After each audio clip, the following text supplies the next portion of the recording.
overwhelming military offensives the world has ever seen. Nobody's seen anything like it. We have hit hundreds of targets in Iran, including Revolutionary Guard facilities, Iranian air defense systems. Just now, it was announced that we knocked out 9 ships plus their naval building, all in a matter of literally minutes. Iran's formerly supreme leader, Ayatollah Khamenei, is dead.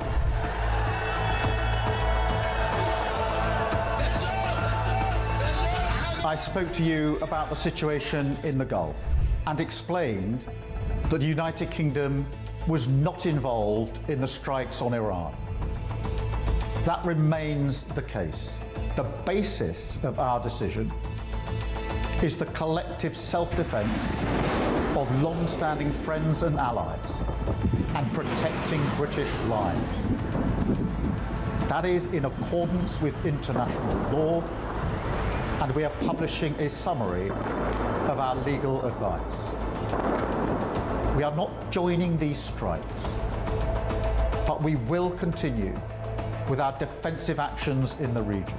Mr Farage, would a reform government have allowed US forces to use UK air bases for offensive operations in Iran? Yes is the answer to your question. I would have said to the Americans, please do use our bases. We will be supportive of you on this. There were a series of very loud blasts in the area of Dubai that I'm based in. That's in the Marina area. It's a very touristy area, actually.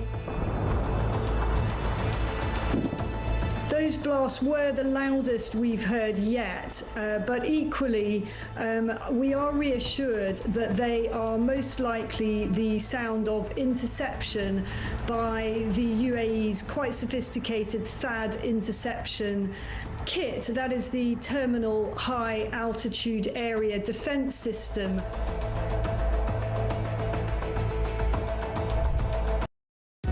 Across the UK. On DAB+, on your smart speaker, on your smart TV, and on your side. This is Talk.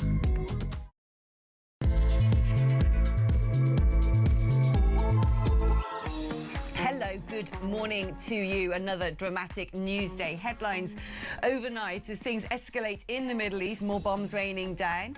A repatriation flight being sent to Oman to help British expats return home. Those deemed the most vulnerable will be prioritised. This is Alex Phillips here on Talk. I'm going to be with you for the next 3 hours to bring you all the latest from what is looking like a war that is escalating quite dramatically and quite quickly. What happens next? Is it going to come down to numbers?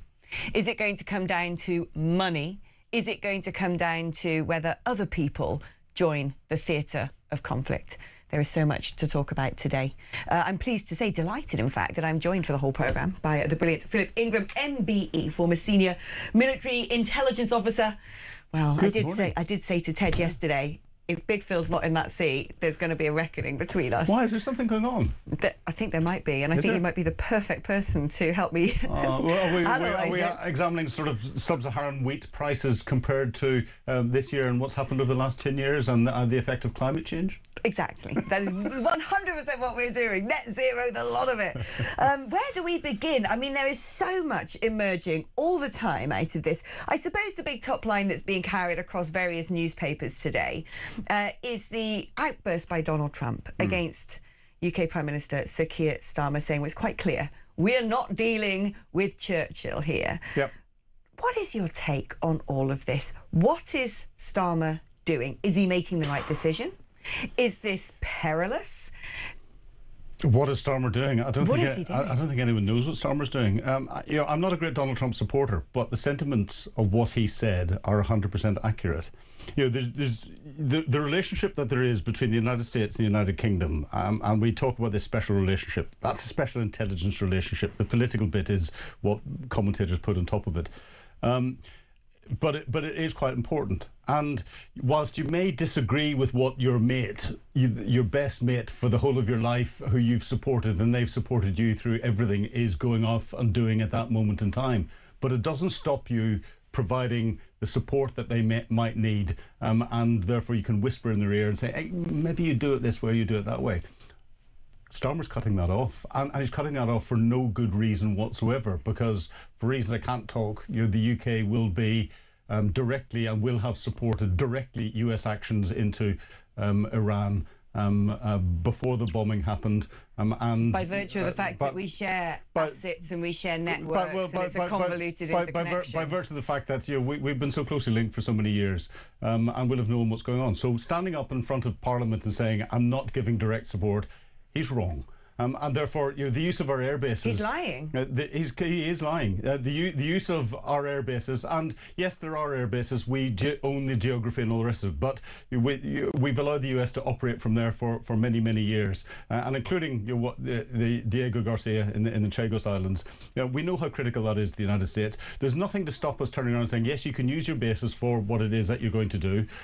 We understand your interpretation of international law, because it's your interpretation that you're using to do this. We disagree with that, so we're not going to directly support you with active military action in doing that, but hey, feel free to continue to use that. And by the way, if we think that you're overstepping the mark, we will come and tell you. We've lost the ability to do that by just saying no, and then he changes his mind, because British interests get British sovereign territory and British citizens get attacked at the sovereign base areas in Cyprus. He's flip-flopping left, right and centre over a thing that he shouldn't be doing. And why is he doing it?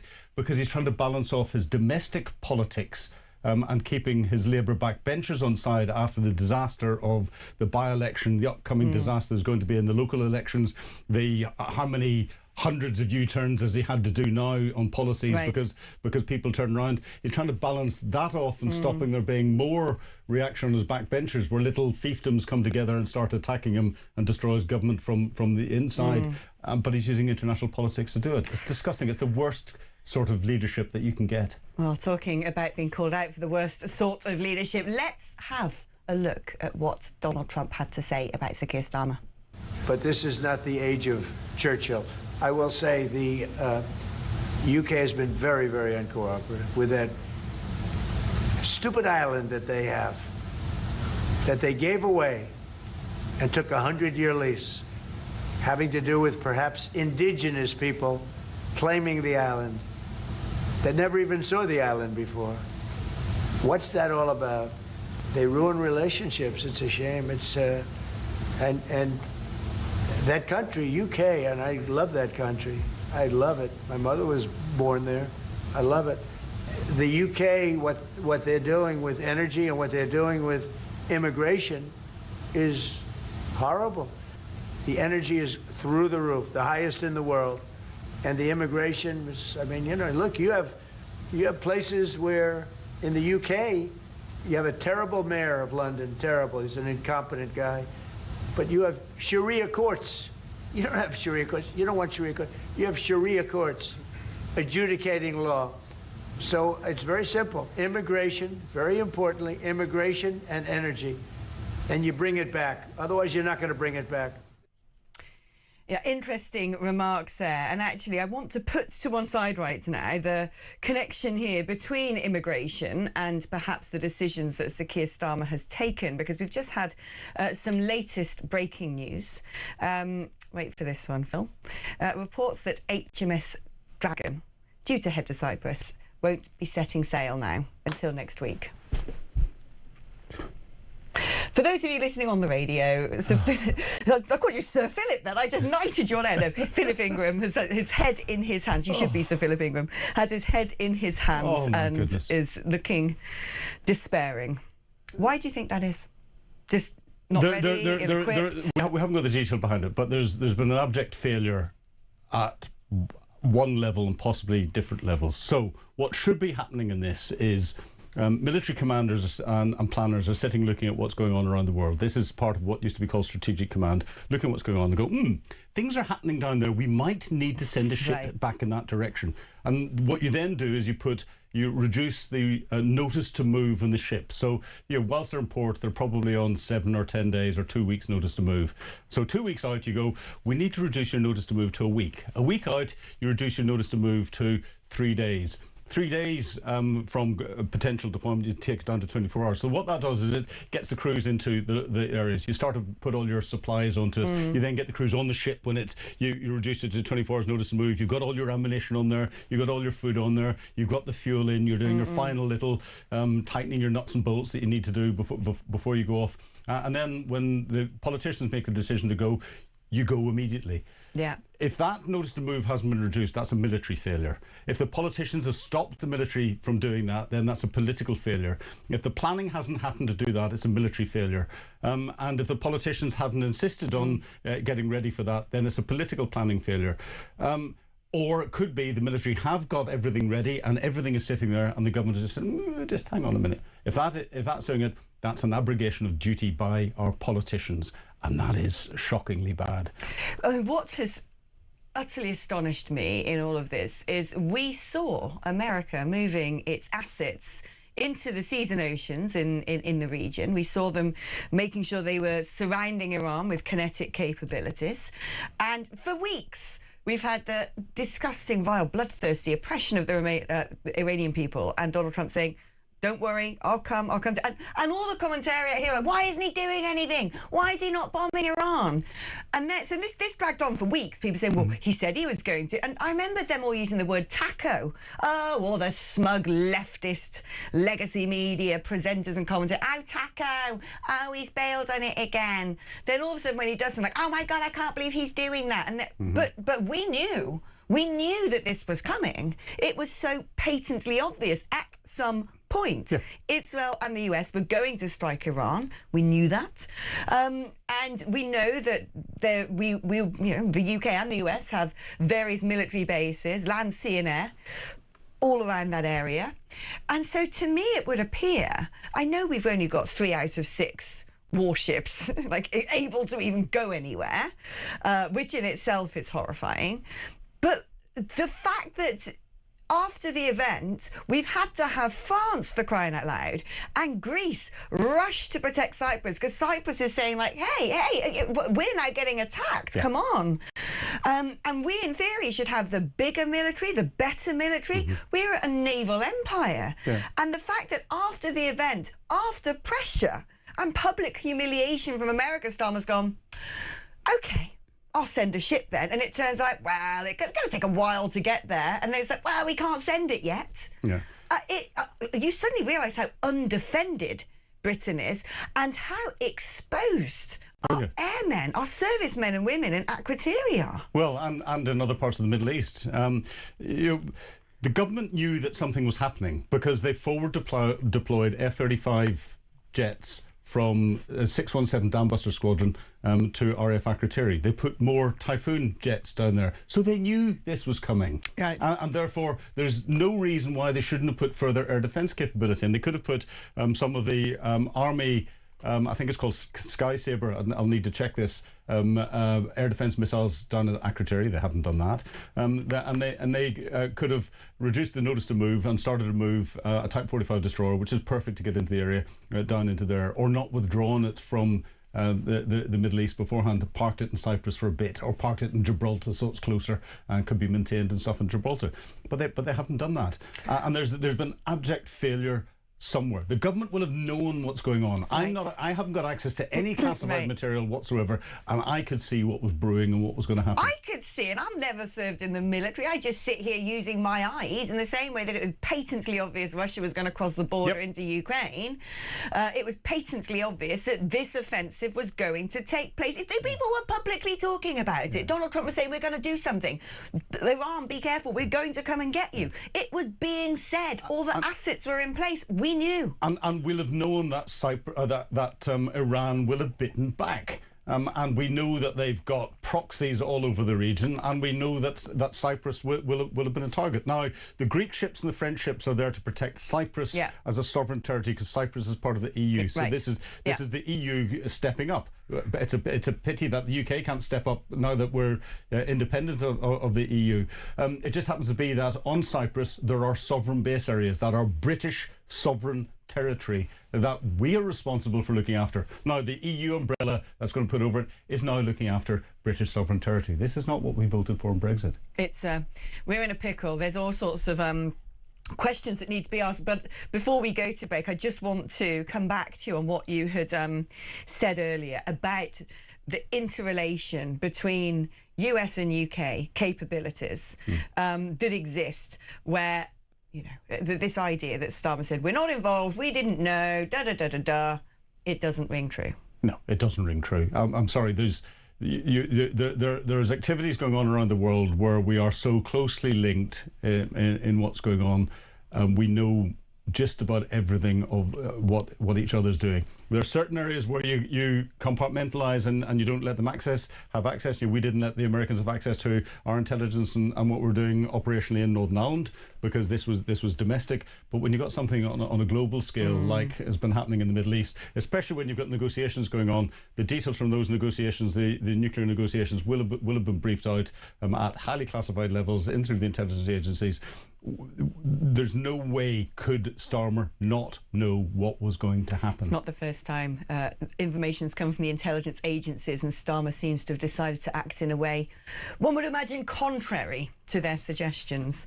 OK, we're going to take a short break now, but as you can see, there is so much to talk about. I want to start addressing a bit later on in the programme whether Trump is right that perhaps Starmer is being pressured by certain communities within the United Kingdom, and this is now affecting geopolitics. But before that, after the break, we're going to be discussing global economics. We had the spring statement yesterday, worth nothing, ignore it, throw it in the bin. Every projection, everything that came out of Rachel Reeves' mouth, just moot now, doesn't mean anything. Because, well, the OBR has even come out and said today, well, you know, global economy could be in a bit of trouble given that the Strait of Hormuz is effectively shut, given that energy prices are rocketing up around the world. We're going to be at the sharp end of all of this, and we're going to be discussing why and how that might affect you just after this.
No doubt that the British government has acted in an incredibly weak, equivocal way. It's easy to start a war, very difficult to ensure that the aftermath doesn't descend into complete chaos. What's your view of that outburst of Trump? Well, Trump doesn't mince his words, but I think his criticism is justified. I mean, we should have realised where our national interest stood, and he should have expressed immediate support. We have pursued a ludicrous energy policy, preceding this government, frankly, and all the knock-on effects to that for our economy are catastrophic.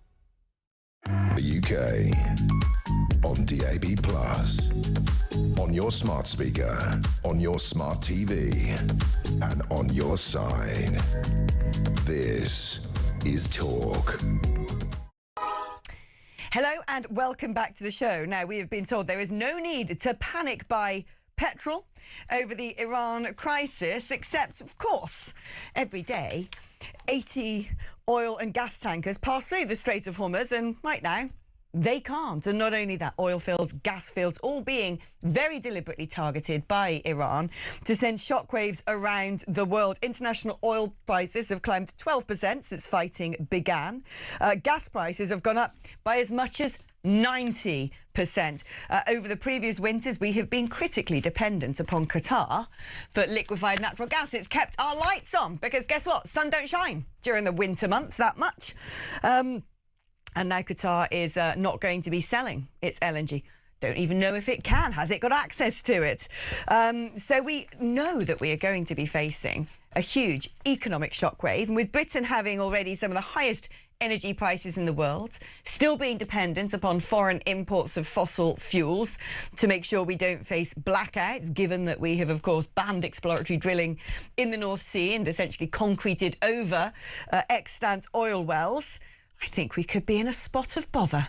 Let's speak now to Paul Johnson, former director of the Institute for Fiscal Studies. Now, Paul, I'd imagine when Rachel Reeves wrote her spring statement and was preparing for that a few weeks ago, well, she might not have expected to be announcing what her plans were and what the projections were and what the wins were in the context of everything potentially going, for want of a better phrase, belly up. What on earth do you think is going to happen now? How badly is Britain likely to be impacted if what we see is a protracted crisis in the Middle East? You're right. I mean, clearly the forecasts were made well before any of this happened in Iran.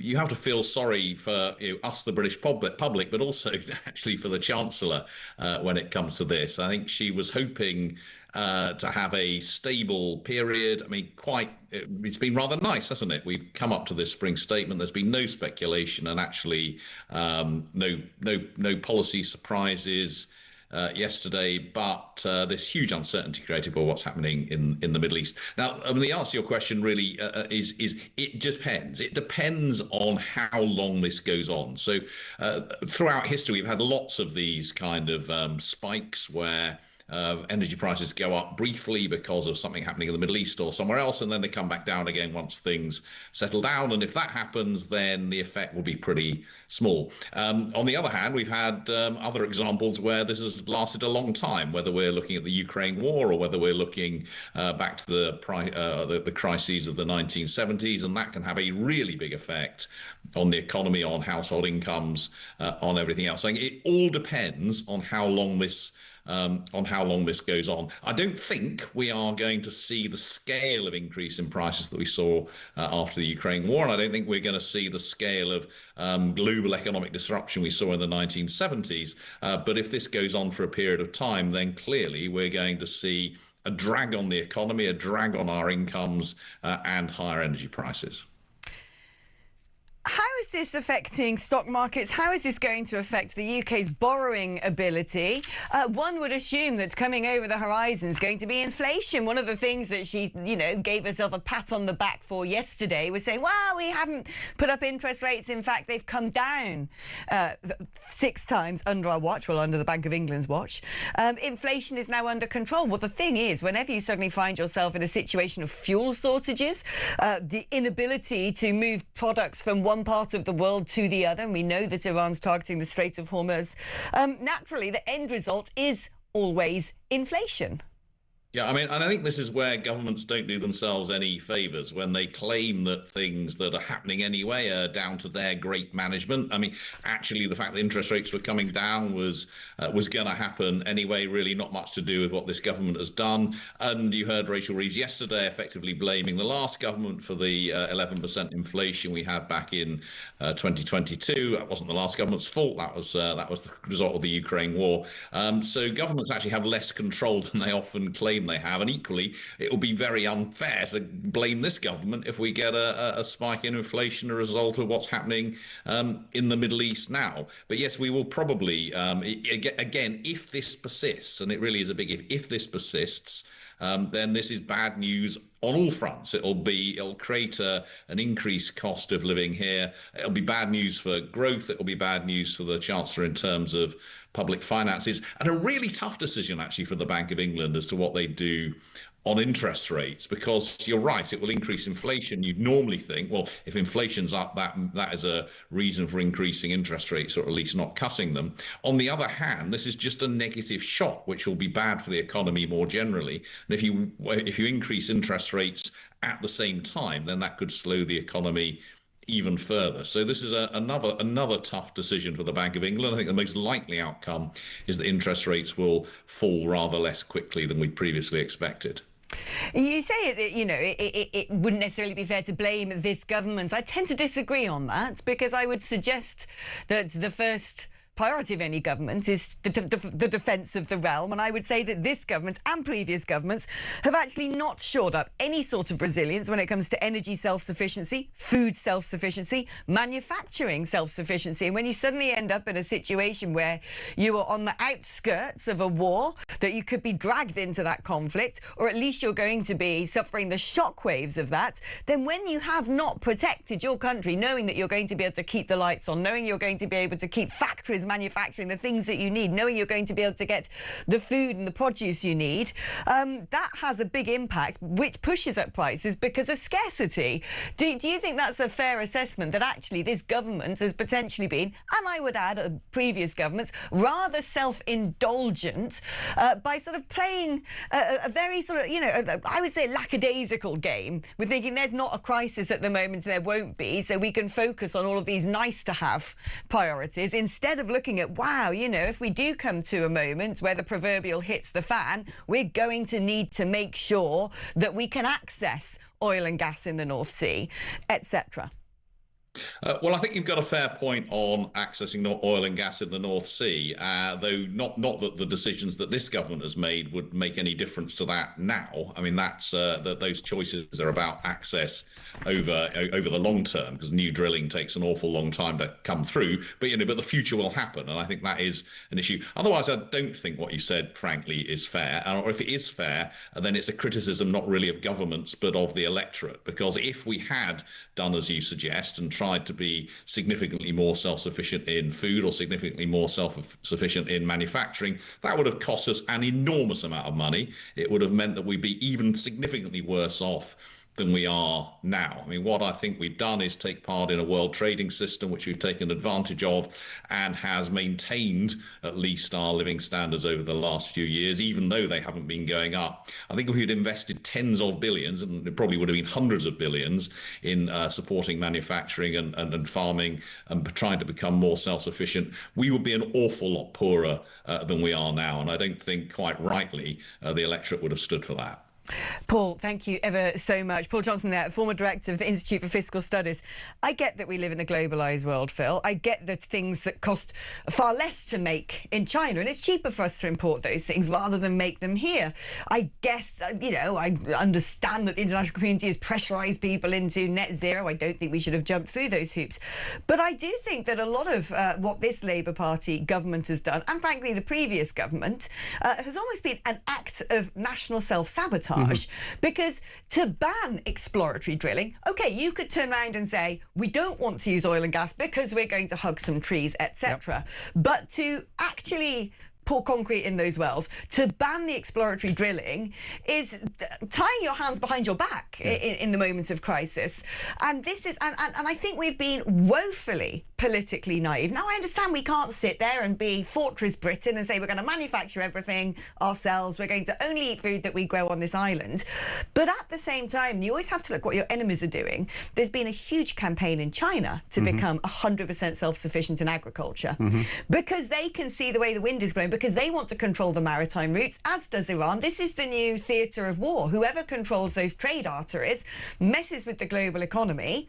And as an island, as a blimmin' island, we should have been alive to that. Yeah, and China is building food storage facilities, oil and gas storage facilities and all the rest over and above what it requires on its normal use. And this government has made fiscal decisions that make no sense whatsoever in an unstable world. You look at the tens of the billions of pounds that have been given to Ed Milliwatt for his crazy green schemes that were one of the first announcements the government made. Right. Those haven't been withdrawn. Look at the billions of pounds front-loading that will have been taken out of this year's budget to front-load the Chagos deal. Thank goodness that has been delayed and all the rest of it. But that is a political decision that didn't need to be made. So we're seeing the government making political decisions that are costing us billions and billions and billions of money that is here today, instead of putting that into something to make us more robust for the instability that there is, and saying, yes, we've got an ambition to make those decisions, but we'll push that off until we get a little bit more stability, because our actions are not going to influence really what's going on in the world. We need to get our actions to make sure that the British people are properly looked after. They're not doing that. That's choice. That's political choice. And that's down to political choice from this government, even though they've only been in for such a short period of time. Couldn't agree more. Before we go to break, let's read some of your messages, because they have been flooding in, and I want that to continue, because we like to involve all of you when it comes to presenting this programme. You are also basically producers and presenters. It is a democratic system, let us say. At least I'm not quite so bitter, says Richie in Whitecroft, about the millions we've been giving to France to stop the boats. Now they've sent help to Cyprus. Dear Lord, we're in a mess. Don't you think they've gone to help us, though? As Philip was saying, it's because it's an EU member state and because Cyprus said help. Alex, where is the UK missile defence? If Iran sent 100 drones to the UK, not one would be shot down. Can you answer that quickly? In terms of where, if Iran, I mean, I'm pretty sure that they don't have enough range missiles to hit us. Yeah, they don't have the capability to hit us with their long-range missiles or with their drones. Without putting drones onto a Q ship and launching them from a ship, could we shoot them down? No. Simple. Wow. We do not have the capability in the UK to provide an air defence umbrella around even our most critical of targets. We might be able to get one or two fighter jets in the air with one or two weapons that could potentially impact them, but could we find them, track them and get them in on time? No.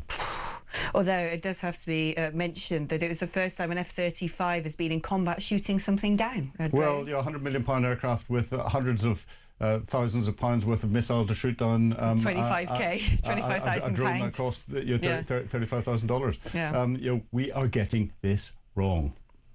There you go. Right, we're going to be checking in with my good friend Fleur Hassanein, former Deputy Mayor of Jerusalem, after this. We were speaking to her yesterday as the alarms went off and she had to run to a bomb shelter. So we're going to make sure she's OK and well, get the latest from the ground on Israel. And also, I want her opinion on whether or not Starmer's decision-making is being influenced by trying to get the Muslim vote. That's after this.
Across the UK, on DAB+, on your smart speaker, on your smart TV, and on your side. This is Talk. Hello and welcome back. So much to talk about today. But first of all, let's check in on our good friend Fleur Hassanein. Fleur, how are you doing? Hi, Alex. How are you? I'm glad to see you not sprinting for safety right now. How was your night? Actually, we managed to sleep all night, which is not a given. We were woken up just before, 5 minutes before 6 o'clock by another alarm. So we all run to the shelter.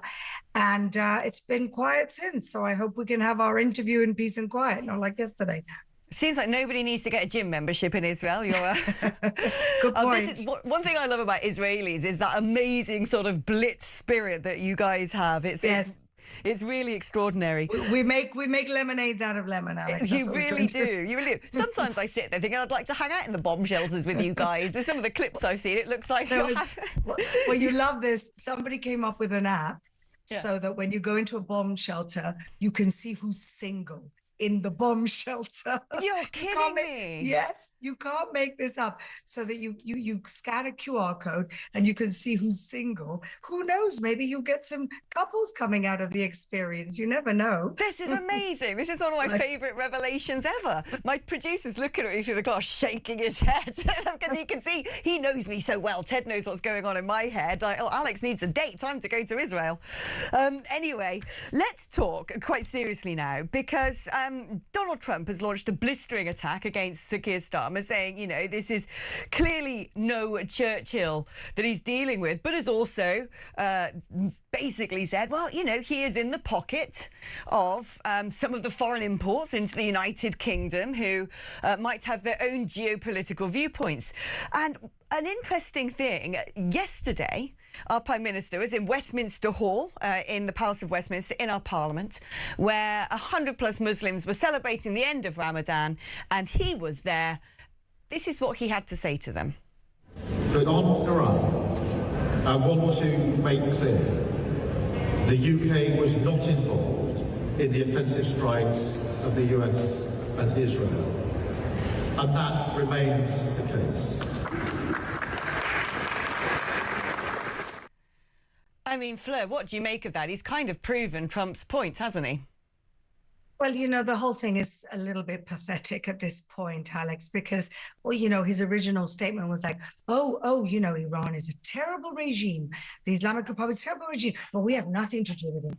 It's almost like an apologist. That's what he is. He's actually an apologist for being a leader. Somebody, I can't remember when, I think it was on Talk TV, said yesterday, he's a lawyer, not a leader. So he's basically, the language he uses is so kind of legalistic. God forbid we should actually take a side, take a stand. And doesn't he understand something that history has taught us? And that is that neutrality only serves the repressor.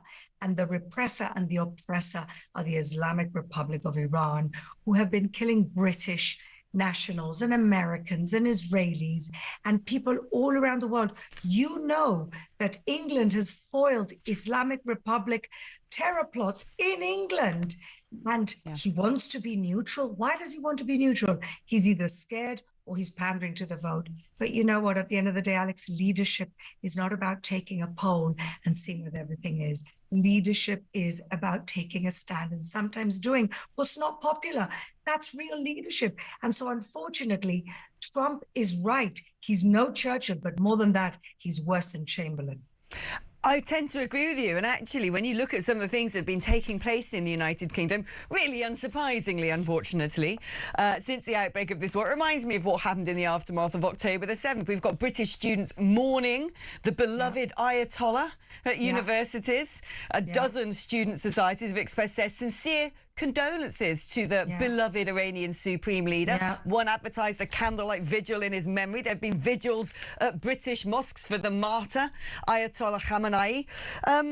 Talk to me about his successor, the new Supreme Leader, his son. I don't quite know how you pronounce his name. Let's go for Mujtaba, but you may well be able to correct me on that. He wasn't necessarily going to be the first choice, as he's not a high-ranking cleric, and I understand that in the Shia religion, actually sort of primogeniture, the inheritance of a son from a father, isn't the done thing. But given all the other candidates probably aren't alive anymore, this is the man we've got. What do you make of it? Israel's already basically said, well, look, there's a crosshairs on your forehead, son. You're probably not going to last very long. Exactly. We can't have this fanatic clerical regime taking the whole world and taking us all hostage. The minute these people get weapons of mass destruction, then it's the beginning of the end. It's the countdown of the end of civilization. People don't understand who we're dealing with. People don't understand. But let me tell you something curious you might know, not about this new leader of the Islamic regime, is that he's got very strong ties to the UK. He owns property.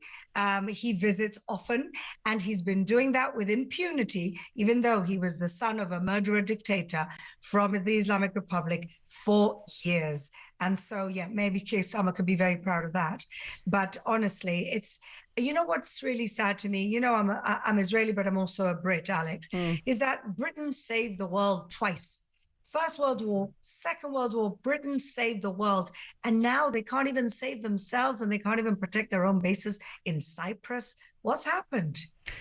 It's a big question. I've got a little factoid for you that might make you chuckle. You said that this new Ayatollah has been visiting the UK with impunity for a long time. Well, leaked US intelligence suggests he's been visiting the UK with impotence for quite a long time. 6 visits to private hospitals because the man was unable to produce an heir.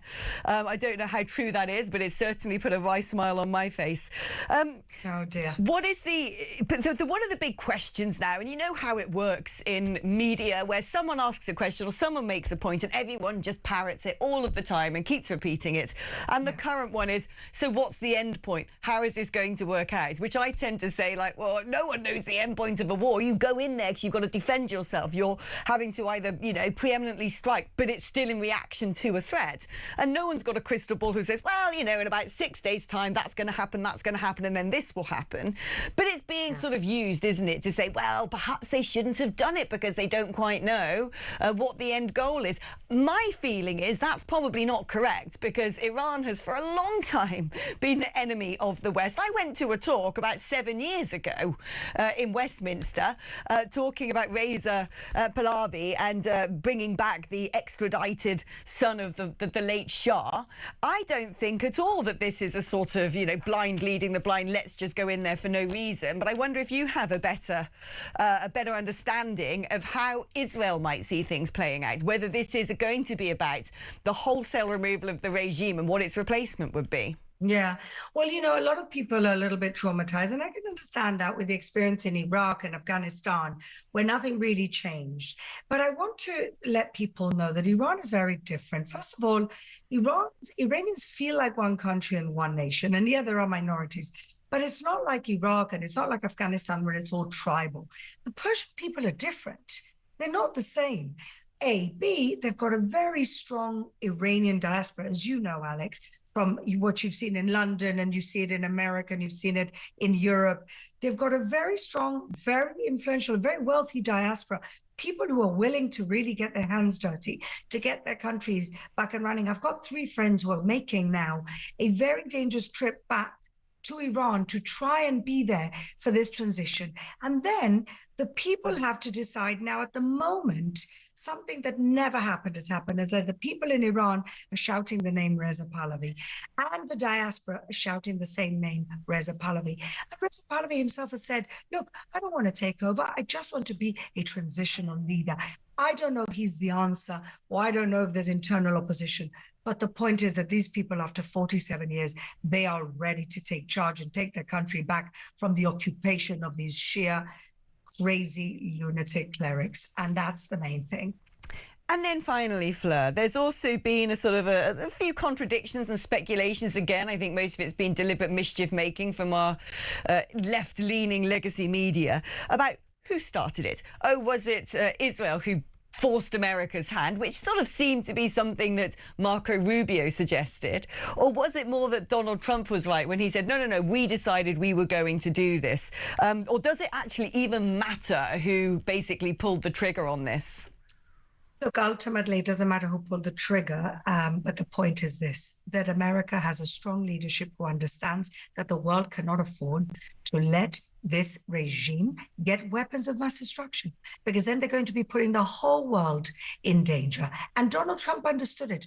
Whoever was going to shoot first, it doesn't matter. He understands that Iran cannot get a nuclear weapon. This is what started this. And if you want any more proof, they sat down with Witkoff, the negotiations, and they said to Witkoff, we have enough for 11 nuclear bombs. Does anybody want to take the risk of allowing this Islamic crazy regime, this fundamentalist regime in Iran, have 11 nuclear bombs? Who wants to do that? Thank God we got President Donald Trump. And let's not forget one thing, which he reminded us yesterday. They tried to kill him twice. Do you think that doesn't play into it either? Come on. They are the enemy of our civilization. Whoever is not standing on the right side of history is only hindering us, with the Americans, trying to save civilization, trying to save the world. It's always fantastic speaking to you, Fleur. Stay safe and let's catch up again ASAP. The brilliant Fleur Hassan Nayoum there. Do you think it's just lazy journalism, lazy politics to hark back to the Gulf Wars and say, well, were there weapons of mass destruction? Were they legal? Oh, look what happened in Afghanistan. Look what happened in Iraq. And then look at the situation in Iran and draw parallels? Or is there a point there that we need to be asking those questions? We need to ask those questions all the time. I'm going to correct you on something. The argument over the end state is critical. From a military planning perspective, the first thing that you have to be given politically, and our politicians are terrible at doing it, is the end state. What do you want to achieve? It may not be achievable, but you've got a goal that you're aiming for and you work back. That will never come into the public domain, because as soon as you give that as an end state out there, then the Iranians know what you're trying to achieve. Therefore, they can work out what your plan is going to be and they can defend against it. So we can keep saying we don't know it. You're not going to know it when you get there. Now, Donald Trump has hinted to it. It's regime change. Yeah. And therefore... Hinted? He's called for it pretty much. Exactly. Therefore, the military planners will work back from that.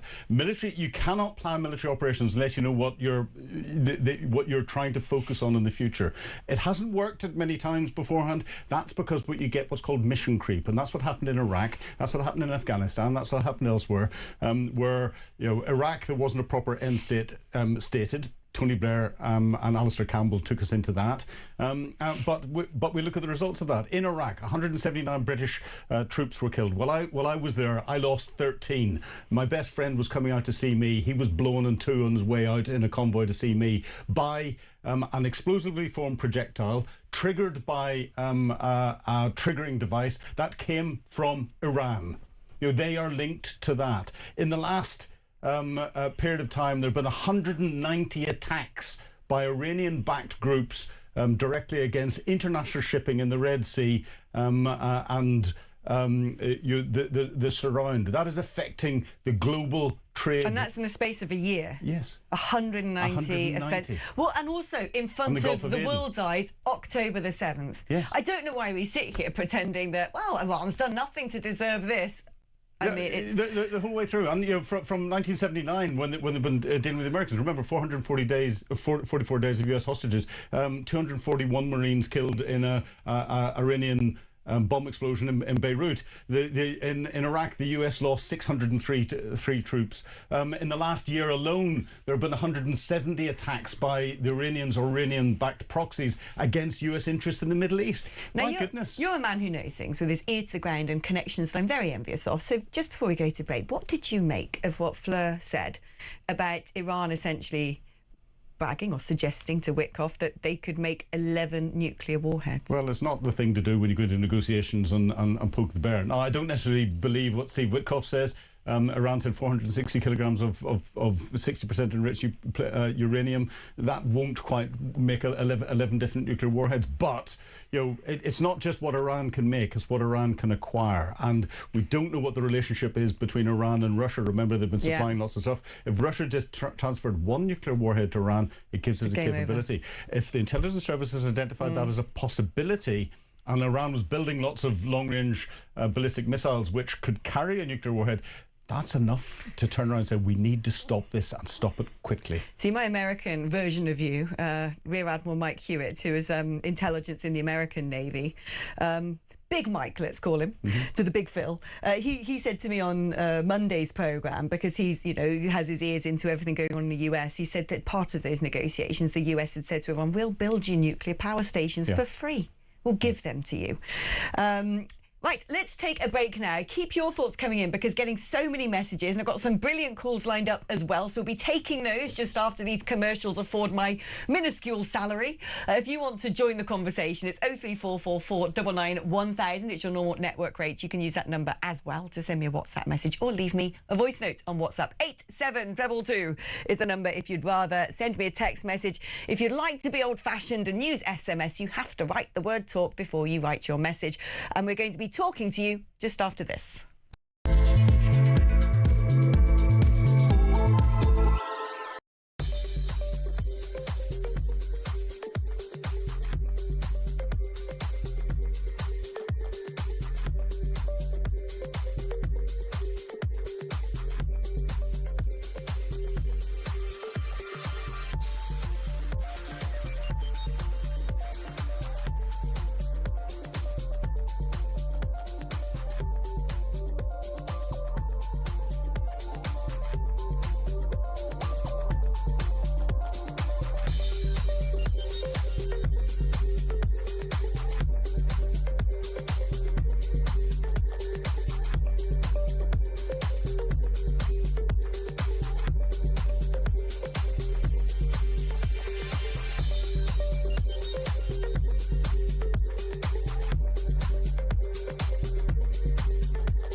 no doubt that the British government has acted in an incredibly weak, equivocal way. It's easy to start a war, very difficult to ensure that the aftermath doesn't descend into complete chaos. What's your view of that outburst of Trump? Well, Trump doesn't mince his words, but I think his criticism is justified. I mean, we should have realised where our national interests stood, and he should have expressed immediate support. We have pursued a ludicrous energy policy, preceding this government, frankly, and all the knock-on effects to that for our economy are catastrophic.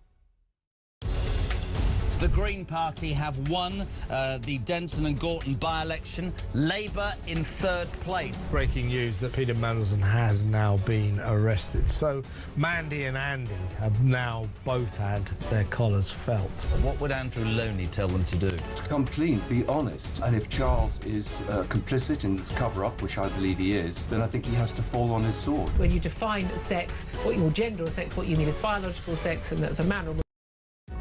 Across the UK, on DAB+, on your smart speaker, on your smart TV, and on your side. This is Talk. Hello and welcome back. Lots of you wanting to message and call. So let's crack on, shall we? Let's speak to Daniel in Epsom. I'm going to bring Philip into this because, Daniel, if you happen to have a question, I would venture that Philip might be better at answering it than me. But if it's an opinion, fire away. Whatever it is, let us know. Good morning to you, Daniel. Good morning, Alex. Good morning, Philip. Good morning, Daniel. I just want to say that I'm just embarrassed that we have this government. I'm embarrassed that we're led by some of the people that we're led by. I can't believe, I'm 48, I can't believe the Green Party are polling second. And if you kind of look even at their manifesto in any way, anyone sane would never vote for them. But right. I can't really understand, the Chagos deal. You don't have to be, an international kind of politician to understand that it's dumb. We own a piece of land. We're going to give it away and then pay rent on it for the next 100 years. I mean, it doesn't make any sense. I think that the Labour Party's main problem is they don't do things because they're the right thing to do for the British public. They do things out of ideology. It's funny you say that because the one thing that drives me mad is every time you see someone from the Labour Party on TV, they actually literally say, because it's the right thing to do. It's like you can play bingo, and I find it so patronising and inverting the truth. But Daniel, Philip and I were discussing this just before we came on air about the Chagos Islands. Philip, we were talking, weren't we, about the cabal of lawyers around Starmer and quite what might be going on there. There is no logic to the Chagos Island deal whatsoever. There are exemptions in the non-binding United Nations finding that turned around and said, "Hey, the UK should do this." We're exempted from it under a number of different elements of international law. So it's cherry picking going on as more and more gets built about. And other lawyers, anyone sensible will park this completely until there's a complete and fully open public inquiry into what's going on, because there's something dodgy behind it. There has to be. I've advised my good friend Niall Garden, who works at the Heritage Foundation in America, the biggest think tank, right-wing think tank in America, who's in charge of European foreign affairs there. I said, you need to get Congress in America to subpoena for all of the legal documents from Starmer, Hermer and Sands. Subpoena them. Let's get this out in the open. Before we say goodbye to Daniel, he talks about this meteoric rise of the Green Party. Now, it's easy to see that it is a vehicle that has been hijacked by the Muslim Vote, which is a very sophisticated, well-funded organisation. They don't care about whether it's LGBTQ and all of that. They're able to park that on one side and go, well, political me will use to Keir and support that. Private me obviously hates it. But we've heard a long time, I know this is your sort of ballpark, we've heard a long time about Russian infiltration, Russia, the Brexit vote. I'm looking at the meteoric emergence of the Green Party and wondering if there is a lot of potentially hostile state interference that is essentially making a Green Party psyop here, whether they're using bot farms to push the Green Party, with it having been chosen that this will be the vehicle for an Islamist voice. Oh, this is 100% the playbook that will come out of Moscow. You stir the pot, create division, and try and enable that. Now, does that mean that the Russians are deliberately directing the Green Party and everything else? No. But will they be reinforcing the messages and everything else? Yes. But is it necessarily just the Russians? That's my question. Chinese will be behind it as well, and the two will almost certainly be working together on it to try with Iran as well, to try and amplify Iran to a lesser degree, but they'll rely on Russia and China to do that and accelerate it. And of course, when you come to the polls, whenever staunch Labour supporters want to turn around and put a protest vote out there, and they're asked by a pollster who they're going to vote for, they're not going to turn around and say Reform or the Tories. Nobody is going to say the Lib Dems, so they're going to say the Green Party. So the polls will get a skewed view of what's going on from people who want to remain loyal to the Labour Party, but they just don't know where to go, and they're ones who'll probably just not go out and vote next time. Daniel, thank you ever so much for your call. OK, let us now speak to Robert, who's in Hertfordshire. Good morning to you, Robert. Good morning. May I say you're looking very nice this morning, if I may make so bold? Well, you may. Thank you very much. Not what I think. I know. In a time of war and bombs, it's always nice to get a charming compliment. So thank you very much. Well, listen, I'm 73, and the thing is, if I was 30 years younger, I'd still be too old for you. If you were 30 years younger, you'd be 1 year older than me. So don't worry about that. Well, I want to talk about the conflict and the hypocrisy of Starmer, but before that, while you was on to Zach Goldsmith... Zach Polanski. Polanski, sorry, I know. I understand he's a vegan, so with his Muslim chums, what's his stance then on halal slaughter? And the other thing is, when the love affair ends with his Muslim chums, he has to be careful they're not going to sing him off the roof for being gay. Well, do you know, well, this it's an interesting thing, isn't it? Like I was saying, Phil, earlier, I mean, I think that the Muslim vote, or let's call it the Islamist vote, because Islam is a religion, Islamism is the politicisation of that religion.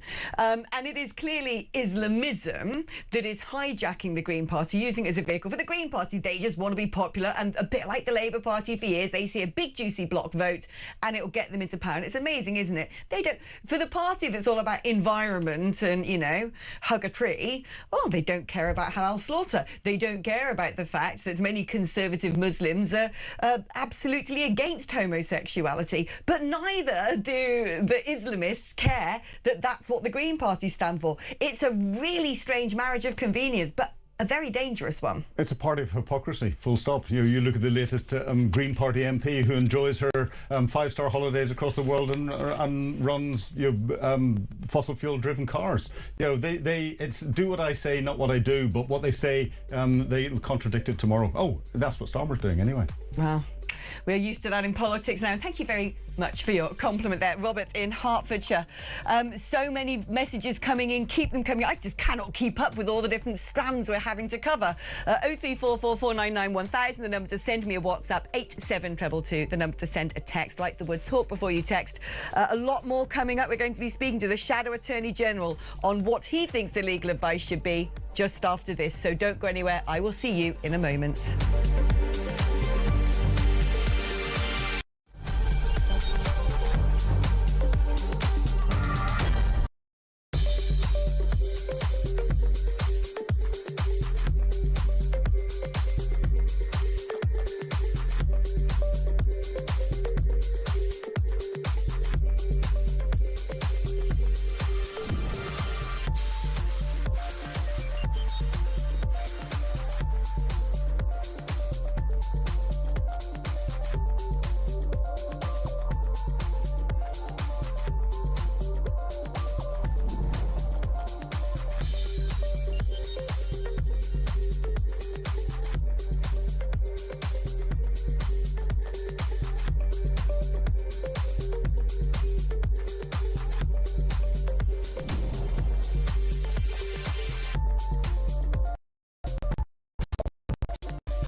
across the UK. On DAB+, on your smart speaker, on your smart TV, and on your side. This is Talk.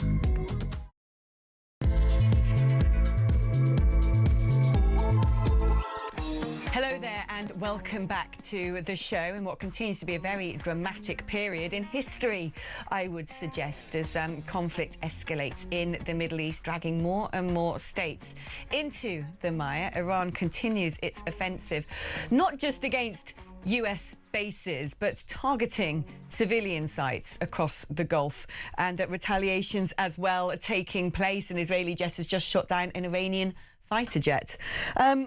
But one of the big questions that has been hanging everything in the balance ever since Saturday, and there's been a development here as well, I would suggest, when it comes to what's going on internationally, is Sir Keir Starmer came out and said, and I'm going to say, I'll say it through gritted teeth because I'm fed up of hearing these two words, but actually in saying it through gritted teeth, I strangely sound like Sir Keir Starmer.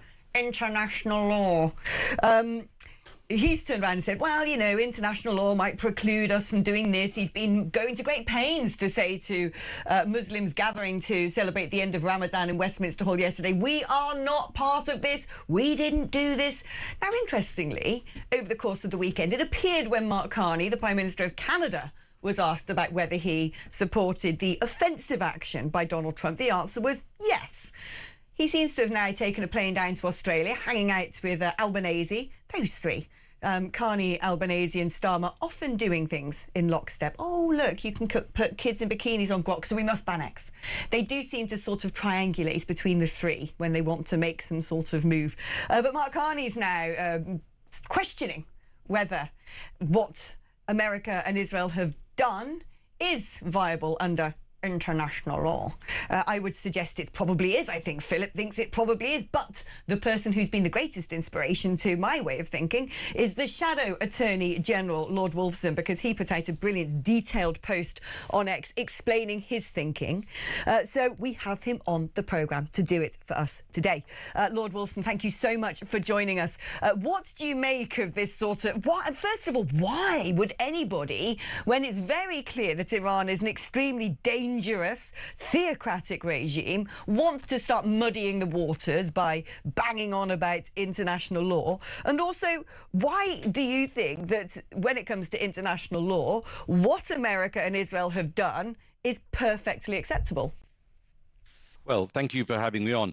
I think there were two questions, really. Your first question is, international law seemed to come into play for most people when people, in particular states such as America and Israel, attacked Iran.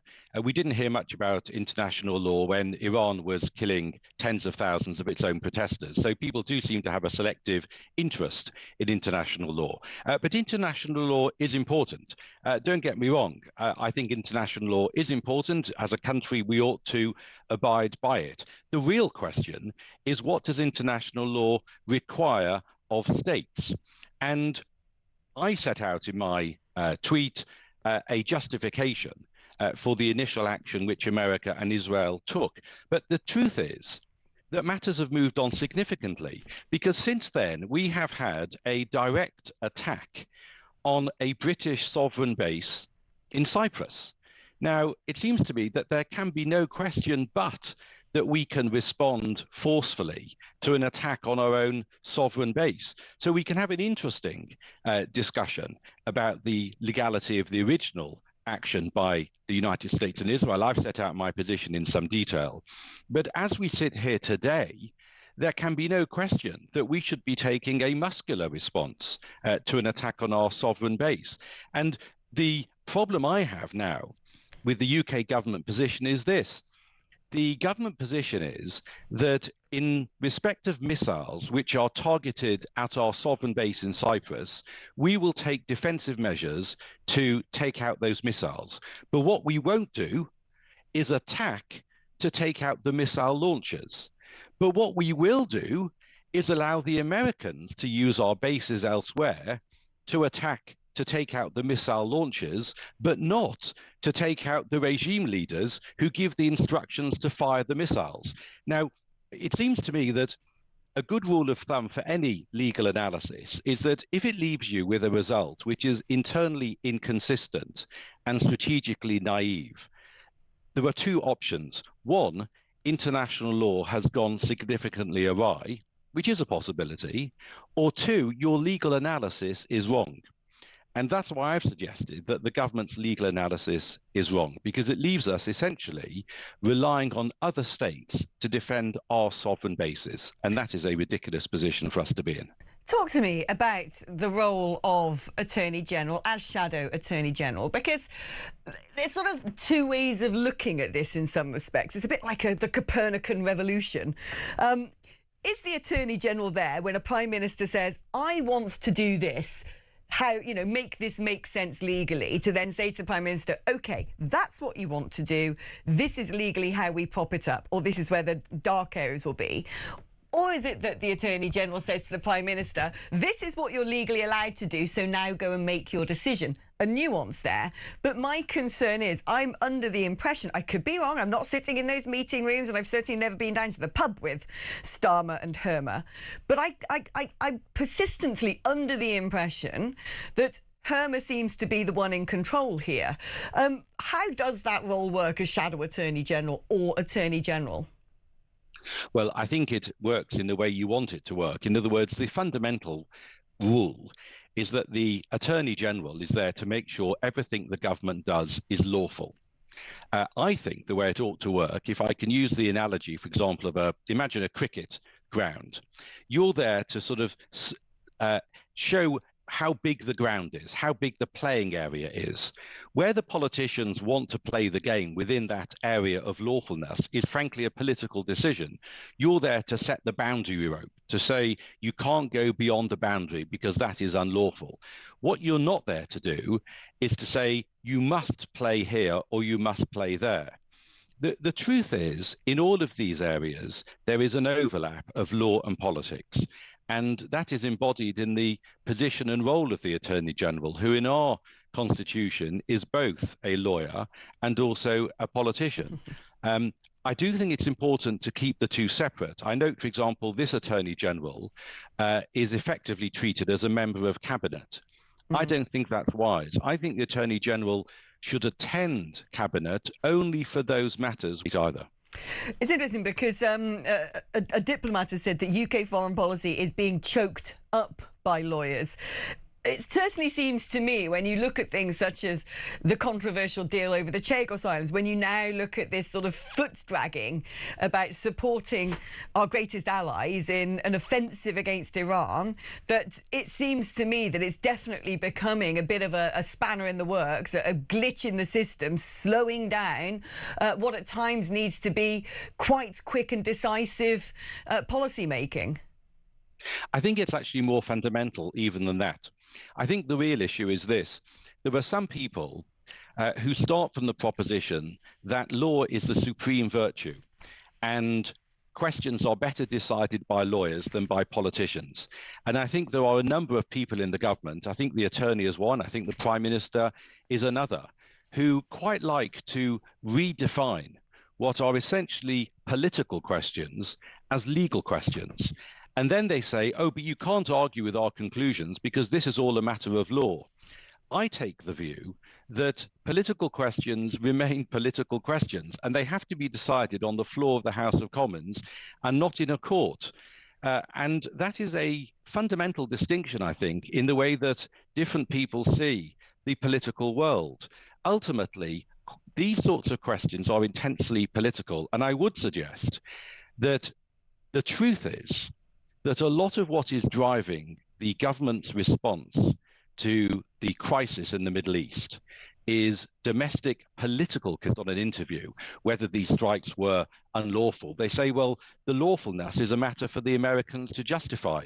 But we don't say that about other international issues. We don't say that the lawfulness of Russia's invasion of Ukraine is a matter for the made earlier. I don't like the fact that the government often hide behind law and legality to cover up what are essentially political decisions. I don't know what you make of this, but apparently now French President Emmanuel Macron has said the US-Israeli strikes on Iran were conducted outside of international law. The Spanish Prime Minister Pedro Sanchez has decided to publicly slam the war as illegal, where Keir Starmer began raising the spectre of the legality or the legitimacy of the preemptive offensive strikes by Israel and America. It seems that other leaders in Europe are now... by acting prospectively if you're faced with an imminent attack. Now, how do you apply that to a nuclear threat?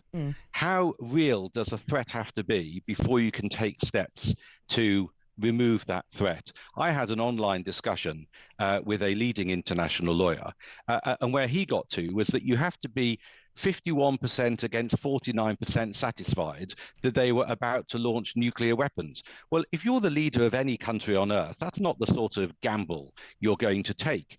I think one of the issues is that international law has to cater for the world we live in.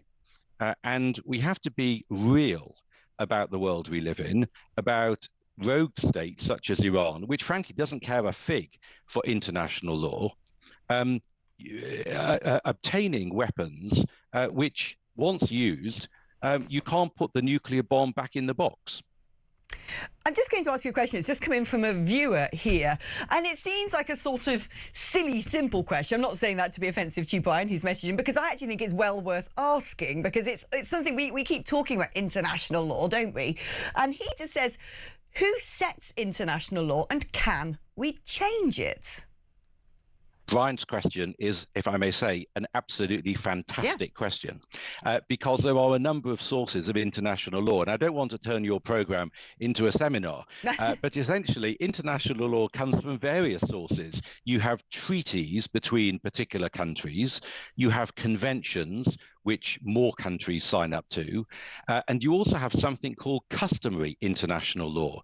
In other words, the way states do things can both make and change international law. So Brian hits on a really important point. Part of international law involves looking at state practice, and custom and practice is part of international law. So I would suggest, if Brian isn't already signed up to a course on international law somewhere, he sounds like the sort of person who should, because he's hit on, if I may say, a really important point, that unlike domestic law, which is set really from two sources, one, parliamentary statutes, and two, court decisions, international law comprises treaties, conventions, decisions of international courts, but also customary international law, i.e. state practice. So it's a really good point he makes. Yeah, no, it is one of those questions that you think, well, why has no one asked that? You kind of feel like an idiot asking it, but it is really important. So I'm going to ask you, Alex's version of Brian's question is, well, what happens when you break international law? Because there's plenty of rogue states out there, from Russia to Iran, the list goes on, who seemingly don't give a fig about international law until it's in their interest to start saber-rattling at the UN about international law. So when you are a country that just goes, well, you know, that... We hold before. So if, for example, you break a treaty which has a court supervising it, you can be hauled before that court, and there are international courts like that. You might law, and it goes back really to Brian's question, is because usually it's in everybody's interest to live in a world which is governed by rules and order rather than disorder.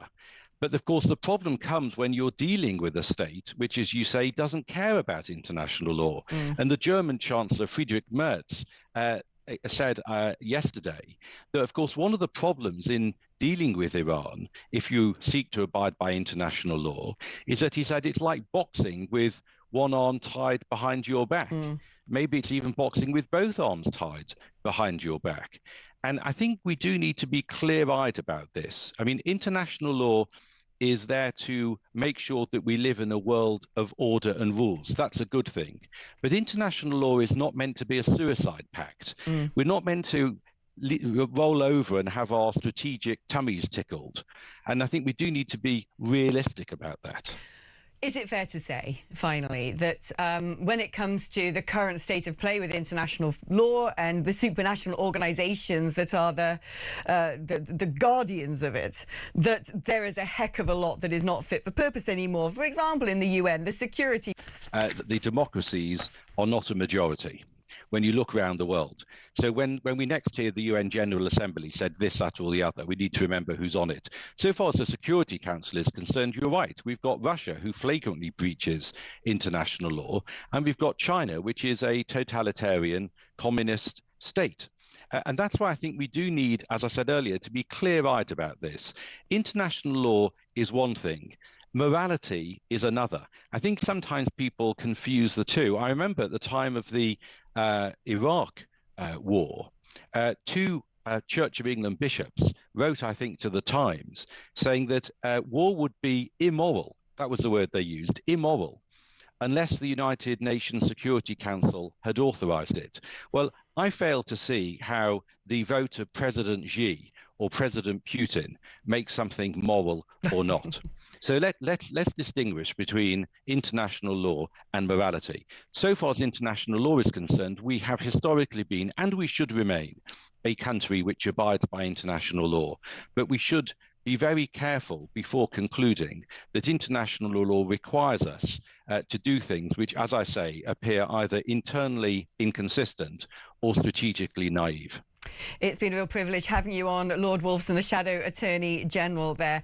Quick thoughts from you before we go to our next break. Every military operation I've done, there has to be a legal statement to it. You either get two sets of lawyers who will say no, no, no, no, no, and lawyers who will say, I can see what you're trying to do, and this is the way to do it. And under international law, your treaties and conventions tend to be black and white. They're laid out, there's details there, and you've signed up to them. But this customary international law that Lord Wolfson talked about is up to interpretation, and it's interpretation from the country that is interpreting it. So Macron can turn around and say, I believe it's wrong. Albanese can say, I believe you're breaking international law from a French or from an Australian perspective, but not from an American perspective, because the Americans do that. There's a lot of wiggle room in it. And this is, can I just remind everybody, if Macron's got a bee in his bonnet about whether it's internationally lawful to take out the Ayatollah, I'm pretty sure it was France who took out Colonel Gaddafi. Well, yes. Sort of led the... It's up to interpretation. Up to interpretation, but they were definitely at the... Well, we were as well, but they were definitely fairly... and played a central role to that. And the French have supported a few other things around the world that we don't really want to talk about in there because it might upset the French. Let's upset the French. I love the French, but maybe not Macron. OK, right, we're going to be taking a short break now. When we come back, we're joined by our very own Samara Gill, who's been at another Reform press conference. That's after this.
Across the UK, on DAB+, on your smart speaker, on your smart TV, and on your side. This is Talk. Hello there and welcome back. Just a couple of messages doing our housekeeping, because a lot of you are asking very important things and I want to put some of these to Philip, and then we're going to take a call, then we'll be connecting with the lovely Samara. Hi Alex and Phillips, really glad Philip is on with you today. Me too.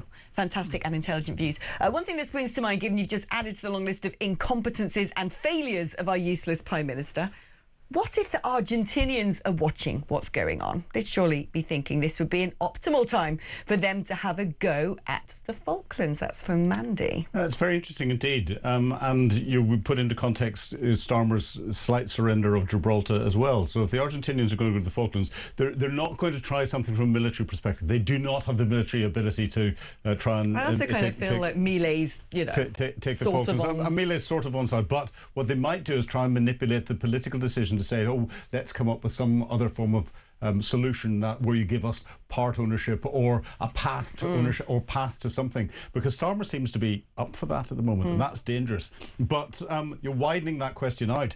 You've got Xi Jinping sitting there in the wings looking at what's going on with Taiwan and going, America's expending all its big missiles. You can see the stockpiles of armaments running down, being depleted, and everyone being distracted. It's interesting, isn't it? Because when you look at the anti-Western alliance, the China, Russia, Iranian, and little old North Korea, the madcap elements. The crink countries. The crinklies, yeah. When you look at those, it's interesting, isn't it, that Russia currently engaged in conflict, Iran engaged in conflict. North Korea supporting both. North Korea supporting both, yeah, and whether, I don't think they necessarily sit there going, well, how about if you do this and you do this and we'll do this at the same time? But there's definitely going to be some degree of and Xi Jinping will be sitting looking at it and will be making a decision. He'll have a go, no-go decision board saying, is this the optimal time to do it? When would be? Can the Americans respond? Can the rest of the world respond? What's the economic shock going to be?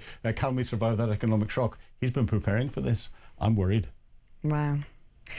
Here's another very good question. It's not just the Muslim vote that Starmer's worried about. He's terrified of what would happen on Britain's streets if this country dared to take any kind of action against a Muslim country, regardless of how justified that action may be. Now, that is something that I fully agree with. I think that this is not just down to, oh, wow, look at what happened vote-wise in Gorton and Denton. Oh, my backbenchers might not like this.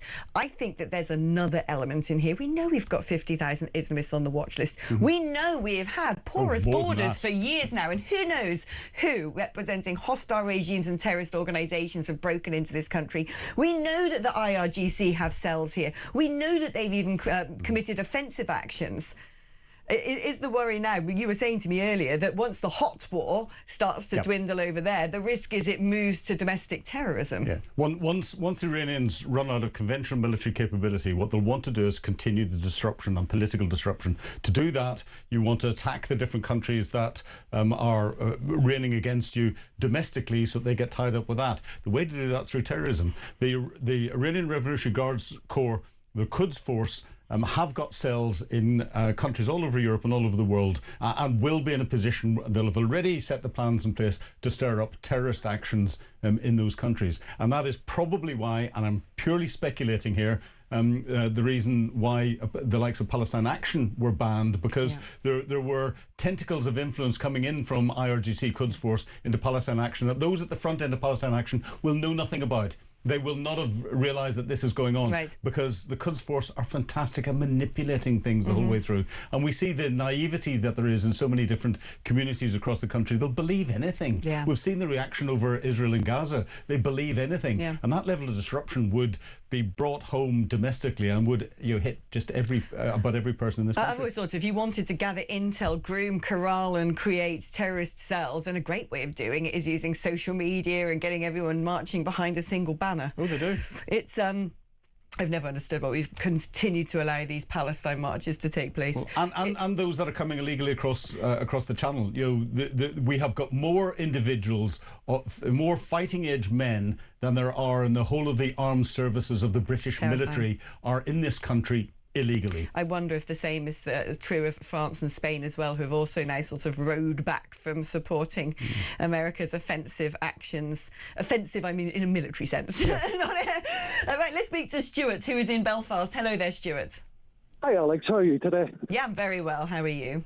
Listen, I understand, well, I don't understand our Prime Minister bowing to international law, but surely we could make the case that the Iranian government are attacking the West in an asymmetric manner where they're trying to sort of economically damage us, possibly invoke Article 5, and then you could get NATO to defend and maybe convoy ships, like we've done during the Second World War through the Strait of Hormuz, and that's really getting involved without really getting involved.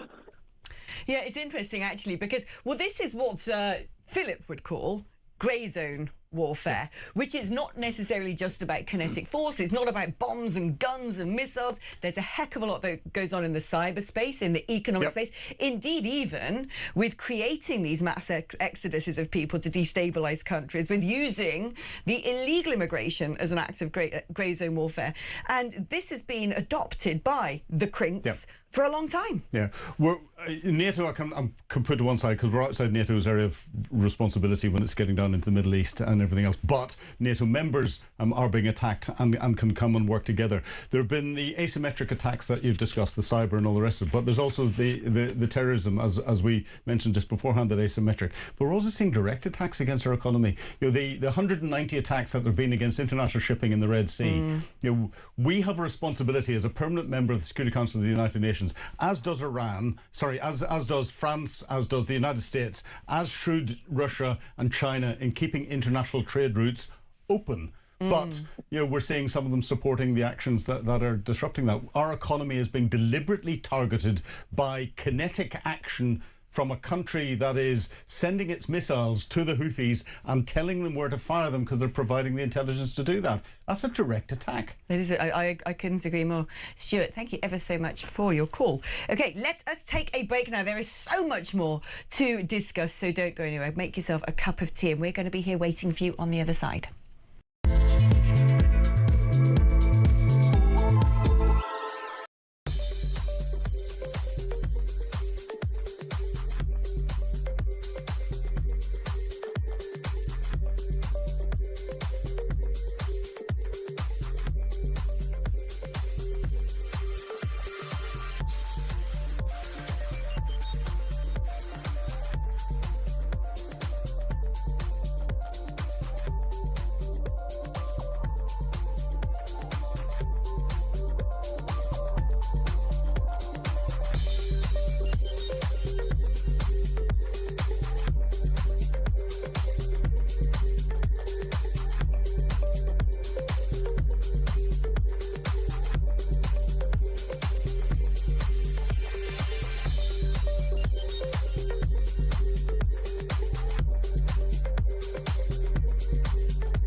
Across the UK, on DAB+, on your smart speaker, on your smart TV, and on your side. This is Talk. Hello there and welcome back. Well, let's refocus our attentions on the naval aspect of what is going on here, because we heard, didn't we, rather belatedly, Sir Keir Starmer say, don't you worry, we're going to be sending warships over to defend Cyprus. Well, turns out that perhaps that is going to be rather tardy. It turns out that the Royal Navy ship HMS Dragon might not now set sail until next week. Meanwhile, a lot of the action seems to be happening on the high seas. Iran claims complete control of the Hormuz Strait. America's turned around and said, we will defend vital cargo along that maritime artillery so fuel can get to the parts of the world where it is most needed. Let's speak now to Tom Sharp, OBE, former Royal Navy commander.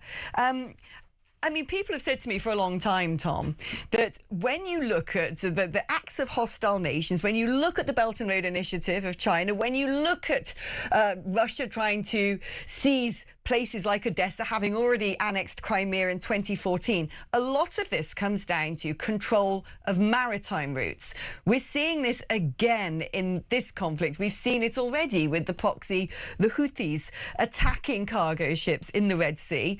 But what is so shocking to me seems to be the lack of naval preparedness here in the United Kingdom. Yeah, well, I mean, we're an island nation. We depend on the sea for our survival. 90% of everything in your house arrived by sea, most of the energy. And yet we have always found selling the military and also the Navy as a sort of as a vote-worthy cause. We've always found that difficult unless we're at war. So this is what we're seeing today is an accumulation of 30 to 40 years worth of defense spending neglect. Decisions that prioritize land campaigns in the last few years, defense reviews that pare away capabilities and money, and so on and so on. So we have been wafer thin for a long while. Meanwhile, the current Navy is now trying to manage this, trying their best to manage this terrible deck of cards they've been handed, and it's playing out live through HMS Dragon. One thing that Philip Ingram and I were trying to ascertain earlier is where the finger of blame should be pointed. Why is it that our battleships were not already present in that particular area when we knew America had sent assets there, when anyone following the news cycle or listening to the words coming out of Donald Trump's mouth could have anticipated there was going to be military action against Iran, and they had parked their vessels in the seas over there. So whose decision was it to keep us tethered up in Portsmouth, not in a state of preparedness, in a position, quite frankly, that has put the military men and women in Akrotiri at risk, defenceless? Yeah, it's pretty painful. And of course, one of the root problems is that it's very hard to point the finger at one person and go, you're to blame. There's this whole sort of amorphous mass of decision making. You have the Navy and the Ops Centre in Northwood. They would have known this. They would have known about preparing and planning and getting ships out the door early. The Americans do it all the time. We have forgotten how to do that, and it's not the Navy's fault. I'll come back to that. But so you have the Navy on the one hand, then you have the Joint Headquarters in Northwood, then you have the MOD in town, and then you have Number 10. And all it takes is for someone in that chain of decision making to sort of to wring their hands and look at the state of the Navy we have, which back to my original point, and go, do you know what? I think we should probably keep these back for a rainy day. And are so used to doing it, they can't even tell when it started raining. And so somewhere between the Navy going, we need to get out the door and be prepared for this, and the political decision making is just this complete failure to understand how navies work and the importance of them to our country. Let me bring in Philip Ingram now, because you guys can talk shop together. But is there, I want to ask you both really, is there any sort of, let's start with Tom and then Philip, chip in whenever you want. Is there a risk to essentially, watching in slow motion United Kingdom military decision-making play out? Because our adversary will be looking at that going, oh, well, look, the boat's there, it's not there, it was going to set off, oh, look, there's all the stuff being loaded onto it, oh, it's not going to go right now, it's going to have to go on Monday, oh, there it goes. I mean, it's hardly the act of sort of sophisticated deception. No, and this is what I find so frustrating. I mean, this is just one example. If you look at our lack of action against, say, the Dark Fleet, if we just cast our mind back to that, the Ukraine war, and remember that for a minute, we are single-handedly failing to take any action against them, whilst standing from the rooftops and saying we will. The say-do gap has never been wider. And the thing that's so frustrating is that the money we need now to reverse this decades-long decline. Okay, it's a lot of money and we'd have to find it from somewhere, but it's an awful lot less than the weakness we're portraying that leads to the conflict would then cost. And as Philip said earlier, we are under attack all the time, every day. This is not a future problem. Russia is attacking us every day in the cyber domain, critical undersea infrastructure, and so on. And yet, we can't find it within ourselves to recognize that we just need to spend more money now and spend it better. That's a second order issue, but we need more money. We need to reverse this decline now. The conditions, the excuses have gone. The excuses of the last 30 years, in my view, have now gone. And yet the Treasury and the government are not reflecting that.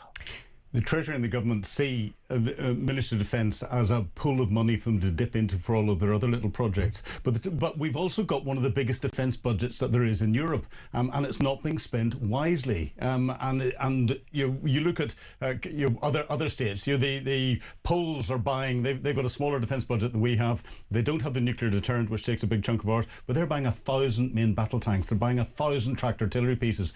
We don't have any tracked artillery pieces at the moment, and we're converting 143 Challenger 2 to Challenger 3.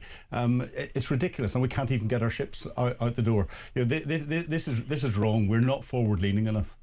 And France has just sent their aircraft carrier, and they have a frigate off the coast of Cyprus right now. And I mean, dare I say it, it's possible that pace was what led to our change of decision making at the very top. We've been embarrassed into this, rather like the US embarrassed us into boarding the Bella 1 as it went past Iceland. We would never have conducted that boarding.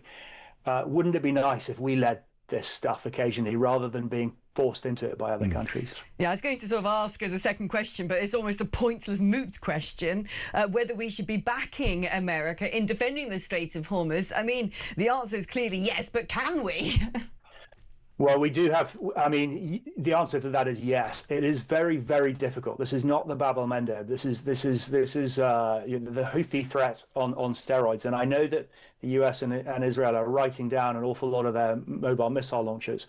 But really, in terms of what they have in the maritime domain, they have barely turned up to volume 1, and yet the shipping has stopped. So we now know that shipping appetite for risk is way lower than it was, let's say, in the tanker wars. They've virtually stopped. And this could cause a real problem in the next 7 days to 2 weeks. Prices are already volatile, but you can't just put destroyers in there and escort merchant vessels through, because A, it's too risky for the destroyers, and B, it might not work anyway. So but to your point about what else have we got, we sent our one working nuclear submarine, back to my original point, that went past the region 2 weeks ago. That shouldn't have happened, and I said it at the time. That should have been stopped. It should have plugged into the Abraham Lincoln Task Group in the Gulf of Oman and stood by for this eventuality, because it was blatantly obvious. Now, you have to ring the Australians, who you're going to do some AUKUS work with, and say, mate, sorry, we're going to be a little bit late, but you'll understand. And they'd go, of course. So, and then the final part of this jigsaw is our aircraft carrier. So, all these plans have been presented by the Navy. None of them have been accepted. Wow. The plans have all been presented by the Navy and then have been accepted, I assume, by the government. They would need to be approved, ministerially approved, to enact, and they just don't do it for whatever reason, whether it's votes or I mean, that's a whole different rabbit hole, but they just don't do it. We get our Minister of Defence, which is a Minister of State, but we get our senior admirals, generals, air marshals in there playing politics and playing politicians, and therefore trying to do the sort of things that they think will be politically acceptable. Instead of turning around and going, no, we're in uniform, we should be recommending what is militarily prudent to carry out. And when you don't do that, then making it very, very clear that you're going against our military advice. That's too blurred now. But yeah, I mean, Tom, are you sort of also suggesting, though, that the military have said to the UK government, this is what we strongly recommend you do, and they're just going la, la, la? No, sorry, the Navy have. And I want to make that distinction absolutely clear. It stops at the Maritime Ops Centre. You're now into the mess that Philip just described of the joint headquarters, who are trying to appease the main building on the 4th floor in the MOD. And now you've got the MOD, who are very answerable to the Secretary of State. Of course they are. I mean, that's not unreasonable. But you end up in this situation where everyone's playing guessing games, and we knew at some point the lack of very senior naval officers in dark blue uniform in these joint organisations, and was going to come and bite us. And this could be part of it. We don't have an Admiral Sir Henry Leach sort of storming into number 10 and going, get the submarine back, get the destroyer out the door now, and let's talk about the carrier. That's what should have happened, and it hasn't. It's incredible. Tom Sharp, thank you ever so much. Wow, we're going to take a short break now. During that, I'm going to let all of that sort of sink in, let the dust settle in my head of what we have just discussed there. It also gives you time to do the same and then ping over your questions or give me a call. 0344 499 1000 is the number if you'd like to have a chat with us. It's your normal network rate. You can also send me a WhatsApp message on that number, 0344 499 1000. If you'd like to send a text message, it's 87222. Write the word talk before you text, and we'll see you in a moment.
The Green Party have won the Denton and Gorton by-election. Labour in third place. Breaking news that Peter Mandelson has now been arrested. So Mandy and Andy have now both had their collars felt.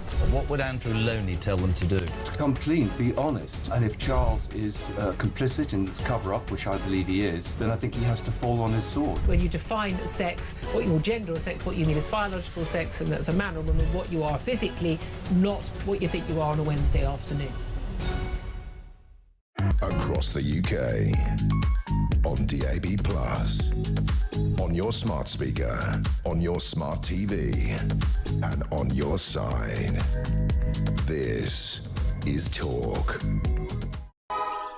Hello, welcome back. Now, let us avert our eyes back to matters domestic politics for a moment here before we do a final hour. Again, no doubt dipping our toes in the boiling waters of international politics. And, of course, at 12 o'clock, we'll be having Prime Minister's questions, which we'll be taking live. I think that's going to be a particularly pugnacious session. Interesting to see the words that come out of Starmer's mouth during that and how truthful they may be. But there's been a Reform press conference again today, and our very own Samara Gill has been there. We can connect with her now. Hello, Samara. What was on the agenda for Nigel Farage and his crew? You know, it was a really interesting press conference today, having Labour defectors like Sir Robin, who's just next to me in the building, saying some really interesting things that signal a sort of new wave for reform, especially in their London borough, or sort of the votes that they're trying to pick up here. It was very, very interesting. We discussed a lot about the grooming gangs with Layla Cunningham, the inaction of Sadiq Khan. There were words flung about him, left, right and centre. Also the dissatisfaction that the defectors had with Keir Starmer and how they can no longer recognise the Labour Party. It was seriously interesting stuff, and peppered in there was Nigel Farage giving his view on the world's events. But let's cross over to Sir Robin Wales now. I mean, this is a really interesting defection. What was sort of the final straw for you? So I'll say again, we didn't defect from the Labour Party. The Labour Party left us. We stand by the values that we've had for a long time. We haven't changed those values. We left the Labour Party, we looked around and talked to Reform, we thought, you know, we need a radical change. Not a destroy everything, but a radical change, and we thought this was the right place to come. Yeah, I know everybody says they're racist, but of course they're not. That's just what the opposition tried to label them as. You're not a defector? I don't consider myself a defector. I consider myself somebody who's sensible and has looked at the reality. You asked what the last straw was. There are many last straws. I mean, the grooming gangs is a good example. Come on. We know that people were covering it up. They've got to be made to account. In London, there were grooming gangs running across the country while I was in London running Newham. And I want to know if we missed anything. I want to know, did we miss anything? What more could we have done? Well, you were the mayor for a long time. Why wasn't there action on that? Well, because we didn't see it. Nobody ever brought it up to us. We had no idea it was going on until it was very brave journalists actually revealed it. But that's why we want to review it. We want the whole thing out in the open. Let's find out what happened, find out any mistakes that were made. I don't think we made mistakes, but I'm always willing to listen. So that's an important issue. But to be honest, I think the whole Starmer government is gutless. They should have faced down their MPs, they didn't, and as a result, all the things that they should be doing, they're not doing. Starmer's Prime Minister to be Prime Minister. He's not Prime Minister to do anything. He's not Prime Minister to represent the people that I think we should represent, which is working people on low incomes. So I joined the Labour Party, but I was always to support working people on low incomes, and that's who's been left in the lurch. And I would say to anybody out there who's like that, have a really good look at Reform. They're not the party that other people try to make them out to be, and I think myself and Clive Furness, who's the mayoral candidate in Newham, both think this is the right choice. You and Clive had some very nice things to say about Nick Clegg, Tony Blair, even Boris Johnson. I mean, it's very common knowledge that the Reform base does not trust these people. What would you say to that? I didn't say very nice things there. I said Nick Gibb and the Tories did something. Right, sorry, that's my bad. That's not probably my accent. It's okay. I've misunderstood loads. But Boris Johnson got some nice words. Boris Johnson did some good stuff, but the reason he did some good stuff in London was he had some excellent people working with him. He gets to number 10 and he stops listening to anybody. And he was a disastrous Prime Minister, absolute disaster, the Boris wave and everything else. But as Mayor of London, he was not a bad mayor. We should be honest. We don't have to criticise everybody when they've done a good job. So he'd done an all right job. Blair, first 5 years, I think we should look at that and say that was very successful. Then we sent all the kids to university, then we went to Iraq, and then he made lots of mistakes. But give credit for the things that people do well and criticise them for the things that they do badly. We'd do a lot better in politics if we did that. So I'd just like to be honest. A bit of forgiveness entering Reform, I see. Look, I mean... I said I'd forgive anybody. I said I'd be honest about it. Come on. Why Reform UK? I mean, what does it have to offer London voters that the Labour and Conservatives don't? I mean, Sadiq Khan is a behemoth candidate. You're taking him on. What are you going to offer? Well, Clive Furness is taking on Newham, where we had 80% satisfaction level, most popular council in the country. Now it's 25%. That's what you get when you get a Corbynite, Starmerite sort of system there. I think Leila Cunningham's a very good candidate. I think what distinguishes her for me, she's dynamic and smart and all that, but what's really good about her is she listens. And she doesn't think she can do everything. She's going to get people in to make it run well, which is the model that will give us a better London. So we're happy to support her, very happy to support her. The reason Reform, well, let's be honest, the Tories completely messed it up. Labour did that disastrous job. The Greens are out to lunch, and the Liberals haven't found a fence they couldn't sit on, or a log flume they can't go down. I mean, what do they actually stand for? None of them stand for anything, except the continuation of the current politics that aren't delivering the services people deserve. Reform have raised issues that nobody else has done. They're willing to talk and listen. They want to be radical. As I say, you don't just throw everything out. You're radical. You find out what services are being delivered, and we wrote a book, Left, Right, Wrong, about our time in Newham, about how to approach improving services. Our job after the election is going to be to go into councils, if Reform wins some, because never take the electorate for granted, and if they win, we'll talk to them about how to deliver better services so we can demonstrate that it can work better. Thank you so much. My Sir pleasure. Robin Wales, he's going to be a reformer now, but he hasn't defected. Don't get that. I've always been a reformer. There you go. Alex, back to you. That's the new look for Reform. Thank you very much. Yeah, interesting there to see that Reform is sort of, they might not be big defections, it might not be, you know, on the same par as Robert Jenrick, but I think trying to demonstrate that they are, I suppose they might argue, a centrist party that attracts support from all corners of the political spectrum. spectrum. Certainly, if they're wanting to break down barriers in the Red Wall, they will need Labour votes. But this, of course, was a press conference focusing on London, where they've already announced their mayoral candidate in the form of Layla Cunningham. That is not set to take place, the mayoral election for London, until 2027. But critical elections, of course, coming up locally as well around the country. Let us refocus now back on geopolitics, because there's something that Philip and I had been discussing amongst ourselves during an advert break. I posed a question to Philip, which I think is worth actually posing on air, so you get to also hear his reply. And that was, Philip, now that senior figures in the Iranian leadership have been taken out, we're seeing Iran throwing ballistic missiles and drones in all manner of directions. Is there a risk now that you're going to have inexperienced or more radical junior people of the regime in charge of those weapons stockpiles? And will that lead to chaos? Yeah. The one thing that surprised me so far is the accuracy and the targeting that the Iranian missiles and drones have had. They've been pretty good, which is very surprising. But you're 100% right. As their military capability gets denuded, as their command and control is reduced, their targeting accuracy is going to be reduced. But the next regime element that comes in, the next layer of command, is going to want to try and create as much disruption as possible. So they're going to start throwing things at anything and everything. So things are going to get much more dangerous across the Middle East and within missile range and drone range of where Iran is. Before then, once they lose that conventional military capability, them trying to stir up terrorist acts across the rest of Europe to cause disruption, to try and punish the West further. The question is now, who is the person who is running the show in Iran, making the decisions, who's in charge of strategy, who the enemy is, who isn't, where they should be targeting? It's the IRGC. Right. The IRGC will have a tight control. Now, they've lost their senior commanders at the minute, but like any military organisation, you take the person out of the top, there is always someone underneath them who's ready to step in. You've already practiced that. And it's such a big organisation to try and get down so many layers where you've got to, the individual who goes, I'm not doing this anymore, let's surrender or let's just disappear. We've got a long way to go before that happens. Have we got a long way to go before either side runs out of armaments? Because there's been a lot of comparing. Well, you know, the average Shahed drone is about £25,000, $35,000 to put together.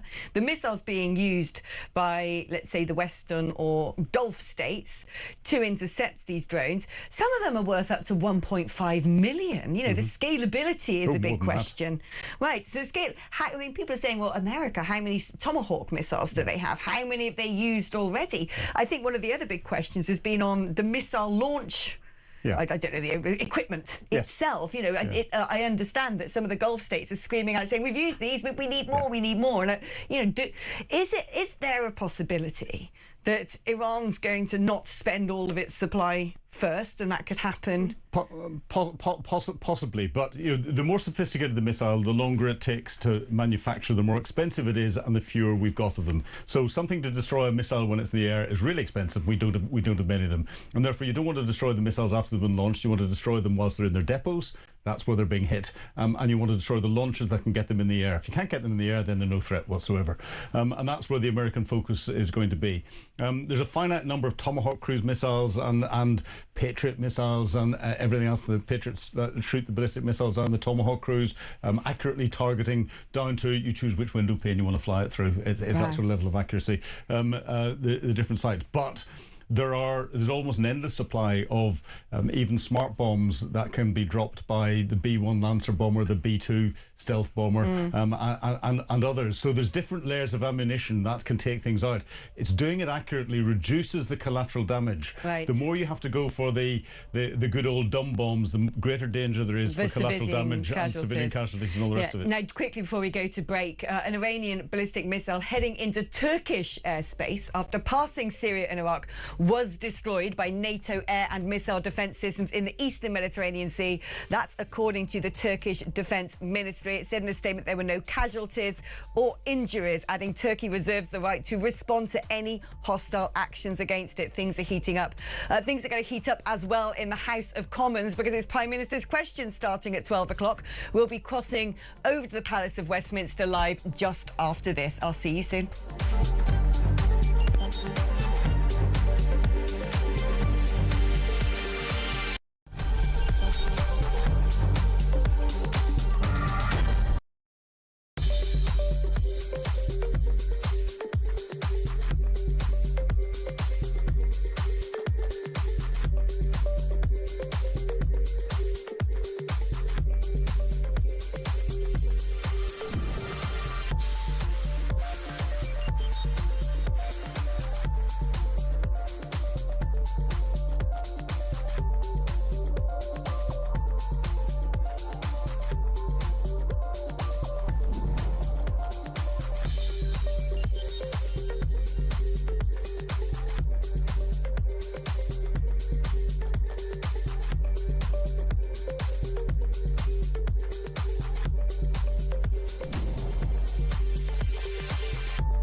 on DAB+, on your smart speaker, on your smart TV, and on your side.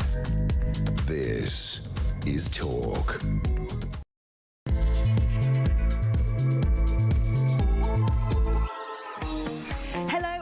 Welcome back to the show. Now, we are soon to be crossing over live to the Houses of Parliament because it's that time of the week where it's Prime Minister's questions. And one assumes this is going to be a pretty spicy one, given everything going on geopolitically and some of the condemnation of our Prime Minister, certainly by Donald Trump, for, well, not exactly being Winston Churchill. Here to guide us through, still with me, of course, is the brilliant Philip Ingram, who can analyse everything from a defensive point of view, and our very own political guru, Peter Cardwell. It's going to be, I think, a lively session, isn't it, Peter? Absolutely, and it'll be interesting to see whether it's the defence angle, whether it's the morality angle in regard to Iran, whether it is Kemi Badenoch talking about the Prime Minister having a backbone. They also, maybe even a first question saying, would the Prime Minister agree that he's no Churchill? Something as pithy as that. We've seen Kemi Badenoch do that before. I wouldn't be surprised if she does something like that today. Now, one thing Philip and I have been talking about is Starmer's been very abjectly clear that we were not involved whatsoever in this offensive action against Iran, but we are going to allow America to use certain shared assets in defensive action.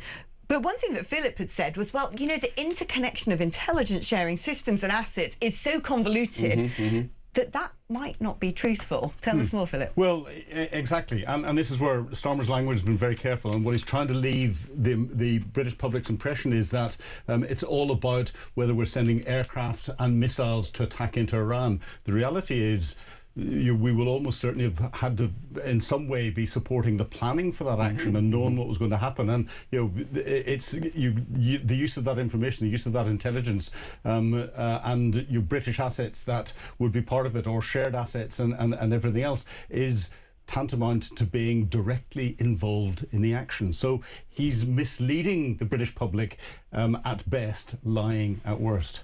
It's fascinating, isn't it? Because then would that actually amount to telling fibs to Parliament, which has a very different... Or just a version of the truth, necessarily, but that sophistication of what Philip has just said, I haven't heard that from a government minister, and we're now on day 5, so very interesting. And they're not going to volunteer that information unless it's prized out of them. I wonder if Kemi Badenoch will do that.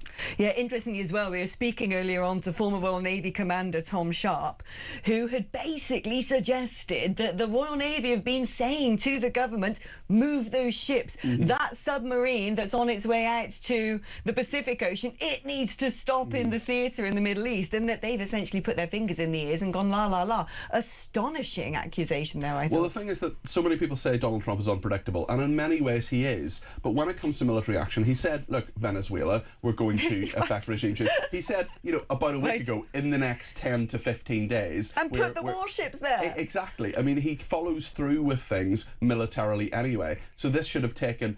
Certainly Iran's response, I think, took a lot of people by surprise. But the fact that this happened and Iran got bombed, I'm not sure it's that much of a surprise, really, especially when the president says, we're going to do this, and when Donald Trump says everything, you listen. Right, it is time to cross over to the Palace of Westminster. Here's PMQs.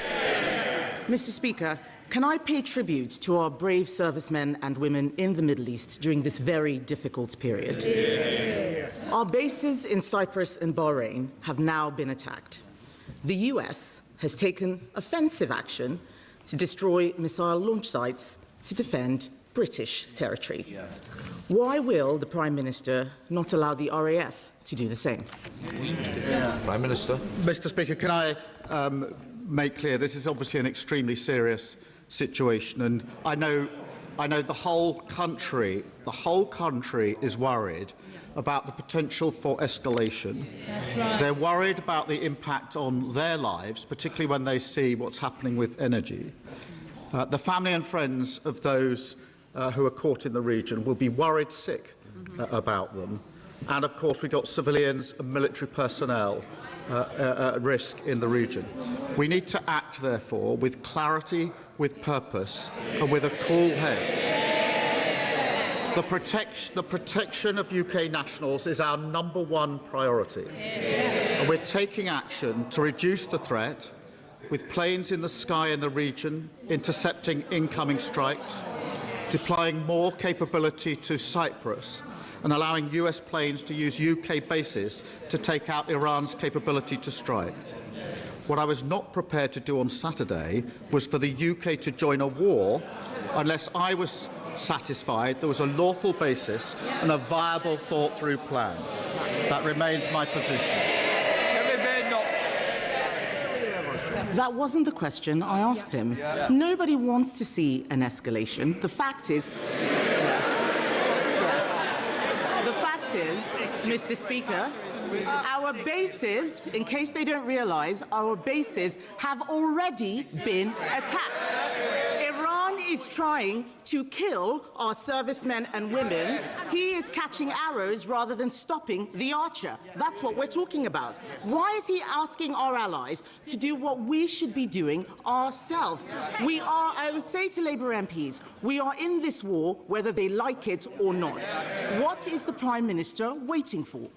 Prime Minister. Mr. Speaker, let me give a little more detail because for a number of weeks now we've been pre-deploying our capabilities to the region. In doing so, we've been liaising very closely with the United States, as the House would have expected. Therefore, radar systems were pre-deployed, ground-based air defence was pre-deployed, counter-drone systems were pre-deployed, and F-35 jets were pre-deployed. Mr. Speaker, that is why, since Saturday morning, multiple F-35s and Typhoons have been in operation not just in the Middle East, but across Cyprus. Further missions were flown overnight, Typhoons defending in particular Qatar, and F-35s defending other regional parties. We're resupplying our air defence missiles today. Wildcat helicopters with anti-drone capabilities will be in Cyprus this week, and HMS Dragon will be deployed to the Mediterranean. And of course, in agreement with the US, they're using our bases to conduct the operations to strike Iranian missiles and launchers. Mr. Speaker, that is the action that we are taking. That is the agreement that we've reached with the United States to protect our nationals. Mr. Speaker, the Prime Minister has read out a long list. It is not enough.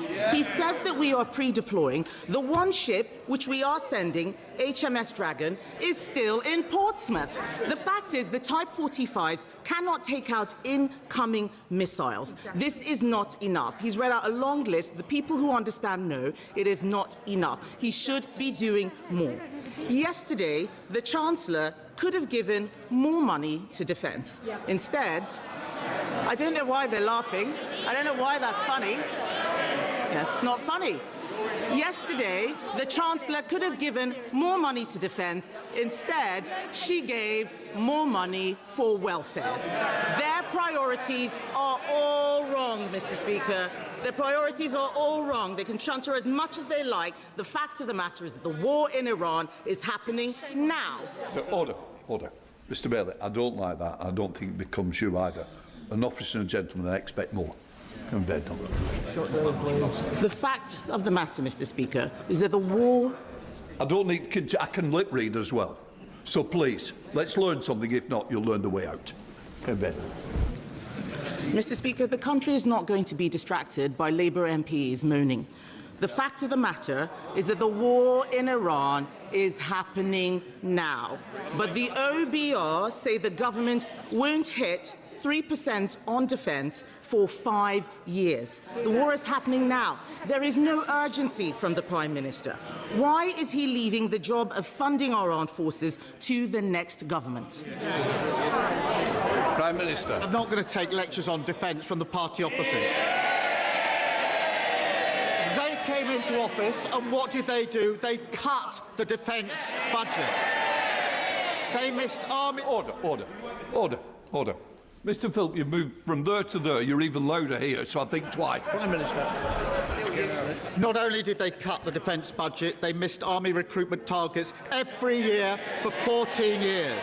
They left morale in our armed forces at an all-time low, and our forces hollowed out. That's the words of Ben Wallace, the former Defence Secretary. Labour, by contrast, is delivering the biggest boost to defence spending since the Cold War. £270 billion over this Parliament. And we're doing that because we're focused on what matters. And she's right. The war is, of course, happening now. We have to focus on that. Across the country, people are worried about those that are trapped in the region. And, Mr. Speaker, that is why we're taking action. And I can update the House. That yesterday more than 1,000 British nationals arrived back in the UK on commercial flights from the UAE. A further 8 flights are due to leave the UAE to the UK today. I can confirm, Mr. Speaker, that the first charter flight is expected to leave Oman later today, and 2 more will come in the coming days. The country really does want to know this. I'm sorry.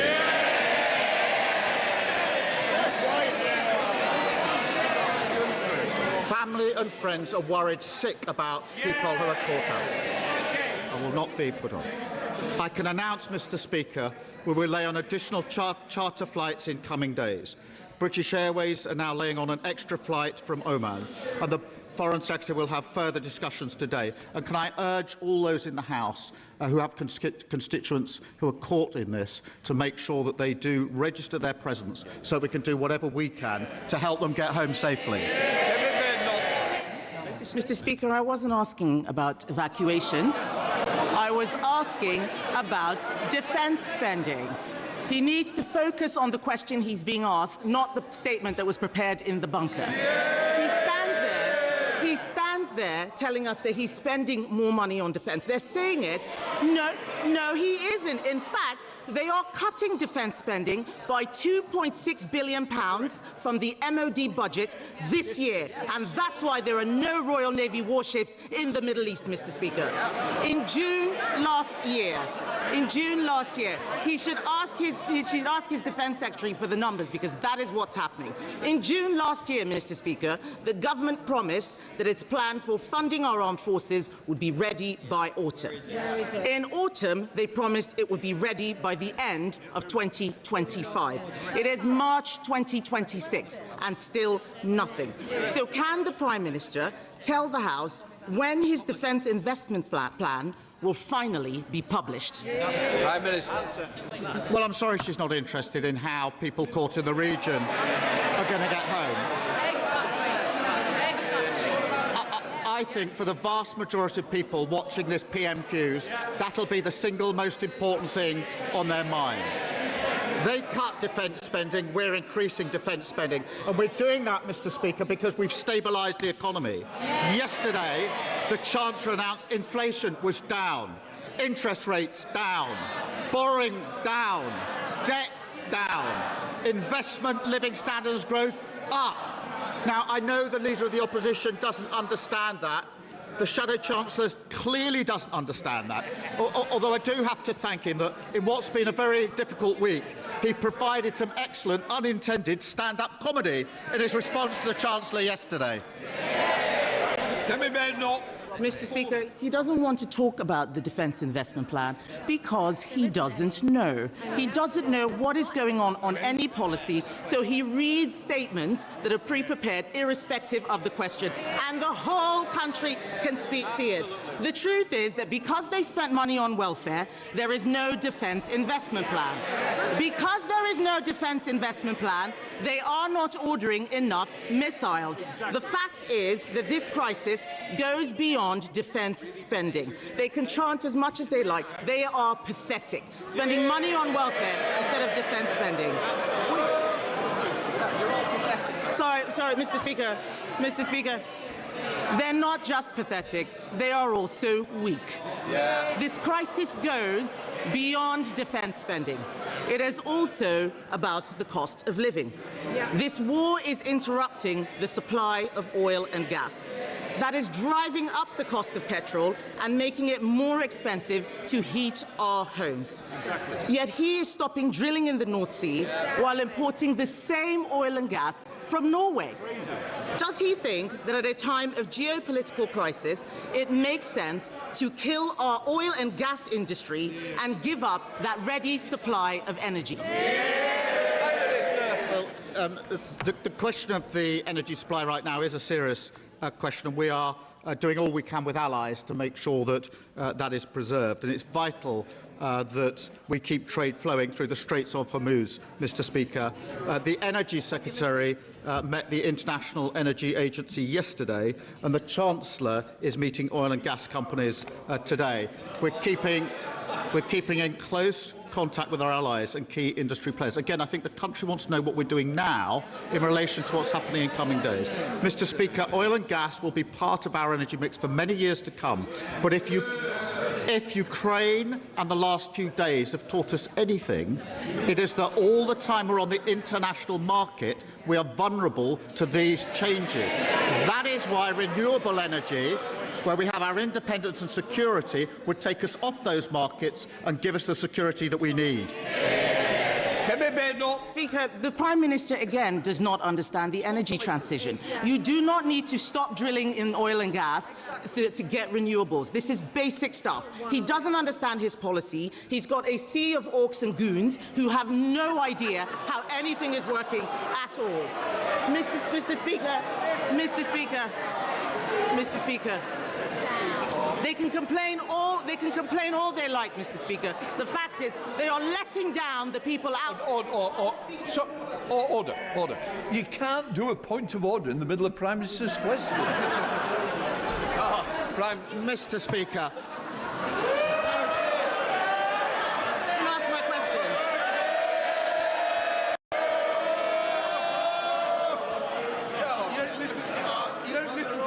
Anyway. Mr. Speaker, the situation in Iran shows this Prime Minister has the wrong priorities. When it comes to defence, it's someone else's job. When it comes to welfare, they find the money. When our bases are attacked, they call the lawyers. When our energy security is under threat, they stop drilling in the North Sea. Mr. Speaker, the truth is, or in fact, Mr. Speaker, after last week's by-election, isn't the truth that he is, isn't the truth, they might not like to hear it, but they are going to hear it, Mr. Speaker, whether they like it or not. Is it not the truth that he is prioritising his job security over our national security? Mr. Speaker, I spent the week protecting British lives and our national interest. And Mr. Speaker, moments like this define a leader of the opposition. They can either step up, act in the national interest and show that they're fit to be Prime Minister, or they can expose their utter irrelevance. She has chosen the second. This is already an extremely pugnacious and punchy Prime Minister's questions, as we expected. A lot of deflection coming from the Prime Minister, it seems.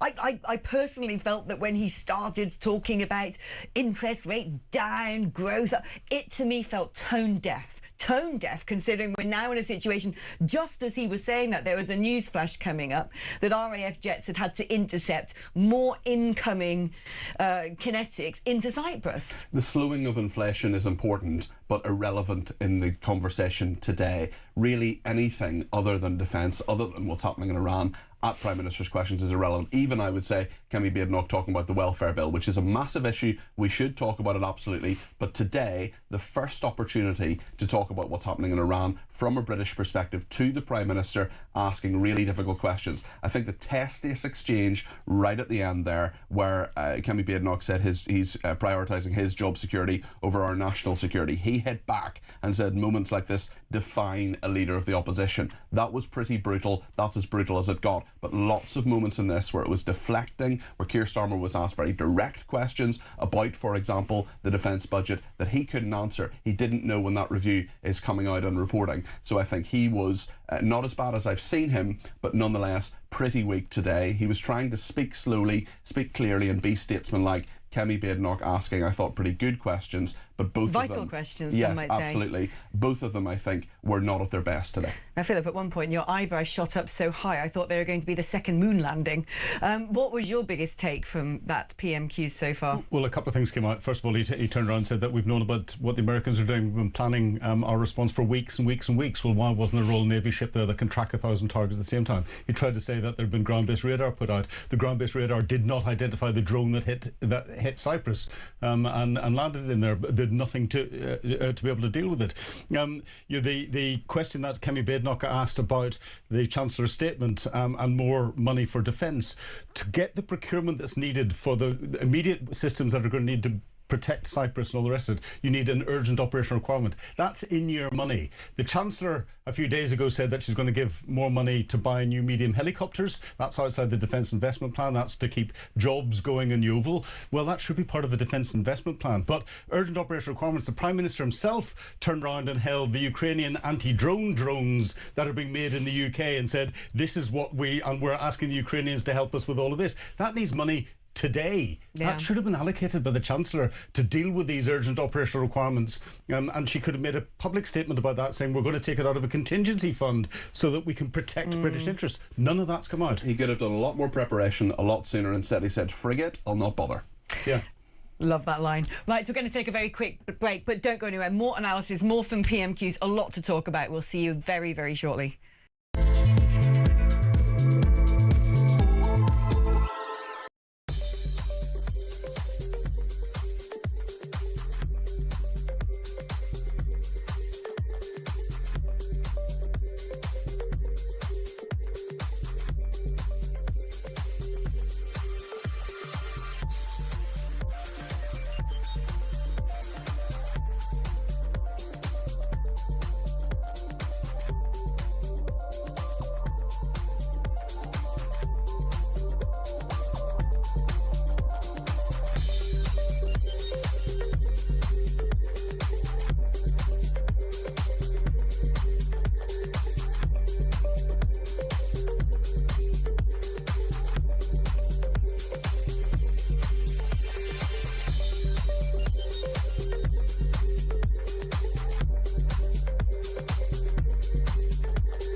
The Green Party have won the Denton and Gorton by-election. Labour in third place. Breaking news that Peter Mandelson has now been arrested. So Mandy and Andy have now both had their collars felt. What would Andrew Loney tell them to do? To come clean, be honest. And if Charles is complicit in this cover-up, which I believe he is, then I think he has to fall on his sword. When you define sex, what your gender or sex, what you mean is biological sex, and that's a man or woman, what you are physically, not what you think you are on a Wednesday afternoon. Across the UK, on DAB+, on your smart speaker, on your smart TV, and on your side. This is Talk. Welcome back. Now, if I didn't have much confidence in the government before today, I must admit it's at rock bottom today. There's some breaking news before we focus our attention back on PMQs, and that is that 3 men aged 39, 43 and 68 have been arrested in London and Wales on suspicion of spying for China. Quelle surprise, Philip. But I've just read something, gentlemen, some breaking news on the Times, which has actually caught my breath in the back of my throat. One analyst has said that this war threatens to set off a worse oil supply crisis than we've ever seen, outstripping the Arab oil embargo of 1973. Iran has never shut down the Strait of Hormuz before, and this analyst has said if this lasts for more than a week, it will be epochal. Now, if I was Kemi Badenoch, one thing I'd be saying is, OK, Strait of Hormuz is shut, oil and gas fields blown up. We normally get LNG from Qatar. They're not making it or exporting it. How are we going to keep the lights on? It's an absolutely fundamental question. About 20% of that coming across there, it's really about that sense of free movement on the Strait of Hormuz to make sure that gets to us and gets to other countries as well. And if it gets more expensive for us, it's going to get more expensive for others too. This is certainly something I think that will land at Donald Trump's door. Many people will talk to him about it, and it also re-emphasises the nonsense of net zero and the thought that we're not drilling for oil, or those oil and gas licences aren't happening in the North Sea as well. So Kemi Badenoch did touch on that a little bit at PMQs, but perhaps she could have gone a lot further. Yeah, it does seem to me that both of them are still sort of slinging political mud at each other, and what we need right now is a sensible, critical and urgent conversation, because this is a hot war. I've just listed all the countries already embroiled in this. Of course, Israel, the United States, we've been dragged into it via Cyprus, France and Greece as well, the UAE, Kuwait, Qatar, Saudi Arabia, Bahrain, Jordan, Cyprus, Turkey. The list goes on. This is already escalating into something pretty big, potential economic collapse, potential fuel crisis, and they're playing games. They are playing games, and we look at the Straits of Hormuz. 20% of the world's liquid natural gas comes through there. 20 to 25% of the world's oil comes through there. America's sitting happy because it produces everything it needs to domestically itself. But the impact that we're seeing across the board is phenomenal. The majority of the stuff going through Straits of Hormuz goes into Southeast Asia, goes to China. Therefore, manufacturing out of China and all the rest of it, they're going to prioritise domestic market rather than international market. That's going to put the supply of goods and the price of goods up across the rest of the world that there is there. And we are not filling that up. And we're already seeing that in parts of the United Kingdom. We've just seen a hike of 25% of heating oil in Northern Ireland, part of the United Kingdom. And then we've got other politicians playing games like Michelle O'Neill refusing to get briefed on what is going on, whilst we're seeing the people of Northern Ireland have to pay 25% more. That's going to come through the rest of the United Kingdom in the coming days and the coming weeks. If I'm allowed a tiny plug, the Deputy First Minister of Northern Ireland, Emma Little-Pengelly, will be on my show tonight at 7 o'clock. Oh, always want to take an opportunity, aren't you, Cardwell? But what is interesting here is looking to me at the emerging geopolitical networks, because we first of all had over the weekend Mark Carney sounding rather supportive of Donald Trump, where Sir Keir Starmer sort of kicks off going, we're worried about the legality of this. Oh, it's his shtick, isn't it? Carney's now gone to Australia, and both him and Albanese are now going, international law. But now Macron's doing the same. Now Pedro Sanchez is doing the same. And it seems to be isolating Donald Trump, rather than the West coming together to say Iran is an evil entity. We know that. We have observed this since October the 7th. Well, we were talking about this earlier. So many attacks by the IRGC. The West's response to this, I'm finding dangerously fractured. And what's alarming me is it seems to me the conductor of the anti-Trump orchestra is our Prime Minister. The world order is changing dramatically. The thought that even de facto you have so many of those Arab countries that, okay, the Abrahamic Accords went really well, were a fantastic feat in many ways of diplomacy. Then the Gaza war meant that places like Saudi Arabia pulled back from supporting Israel. Now they're essentially, de facto anyway, supporting them again because they're being attacked by Iran. You're either with Iran or you're not. But the question I would have for Carney and for Albanese and for others as well is, how many questions did you ask about the illegality of massacring 40,000 people? Or the illegality of the Houthis attacking cargo, or the illegality of Hezbollah and funding terrorism, or the illegality of attacks of the IRGC on our home soil. And the other thing is, if you look at a lot of the different countries that are out there and their domestic political situation, just look at Macron in France. It's a complete and utter basket case at the moment. And therefore what a lot of them are doing is they're making comments that are aimed at their domestic audience, but they're using the international geopolitical situation to make those comments, because what they don't want is riots on the streets, further disruption. That's going to focus them, that's going to take more of their money, going to take more of their political capital. And this is where it's getting very dangerous, because the likes of Vladimir Putin and Xi Jinping will be sitting there and stirring those little pots in the information domain, and we're already seeing huge amounts of disinformation coming out, continue to stir those pots. But for those politicians, they can very easily just say, look, isn't it all Trump's fault? Look, if Trump bad, I'm good, I'm trying to help here, but actually these are forces beyond our control. Oh gosh, the faux moral outrage of the performance politics. It's a risk of imperiling the entirety of Western civilization right now. And I'm not even being hyperbolic. Right, we're going to be taking a short break. Don't go anywhere, because there's still a lot more to discuss. Put the kettle on, would you? I'll see you soon.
UK. On DAB+, on your smart speaker, on your smart TV, and on your side. This is Talk.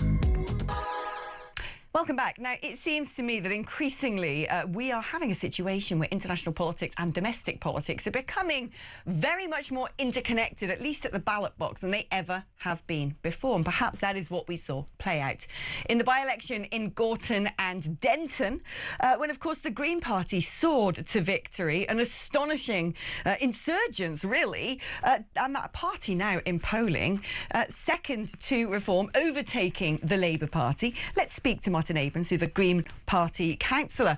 I mean, Martin, what do you think is behind your sudden skyrocketing to such a prominent position in national politics? I mean, because the Green Party is standing up for working class people, and we're the only party to be doing that. We're talking about things like inequality, we're talking about things like the cost of living, and we're talking, you know, brutally honestly about why that is happening and the extraction of wealth by millionaires and billionaires, which is absolutely bringing this country to its knees. And, you know, that sort of clear messaging really resonates with people. And we're the only party that is doing that and not scapegoating, you know, the most vulnerable people in our society, you know, migrants and refugees, which, you know, Reform, Conservatives and the Labour Party are just doing on a daily basis. In terms of clear messaging, in the Gorton and Denton by-election, your party put out various campaign materials and videos in foreign languages, in Urdu, for example, and they weren't necessarily about uplifting the working classes. A lot of that was about Gaza. You even had pictures of Narendra Modi. You were pandering, some might say, to an Islamist, as in political Islamic agenda for the migrant community there. That doesn't seem to be representing the intentions and the attitudes of all of the UK working class. Does that represent UK interests? Well, I mean, I've kind of reject that question, to be honest, Alex. Well, no, you can't reject the question. The question is, it was true. Your campaign materials in Gorton and Denton, in some instances, were put out in Urdu. There is video of this being about Gaza. Look, that is not a fabrication. We all saw that.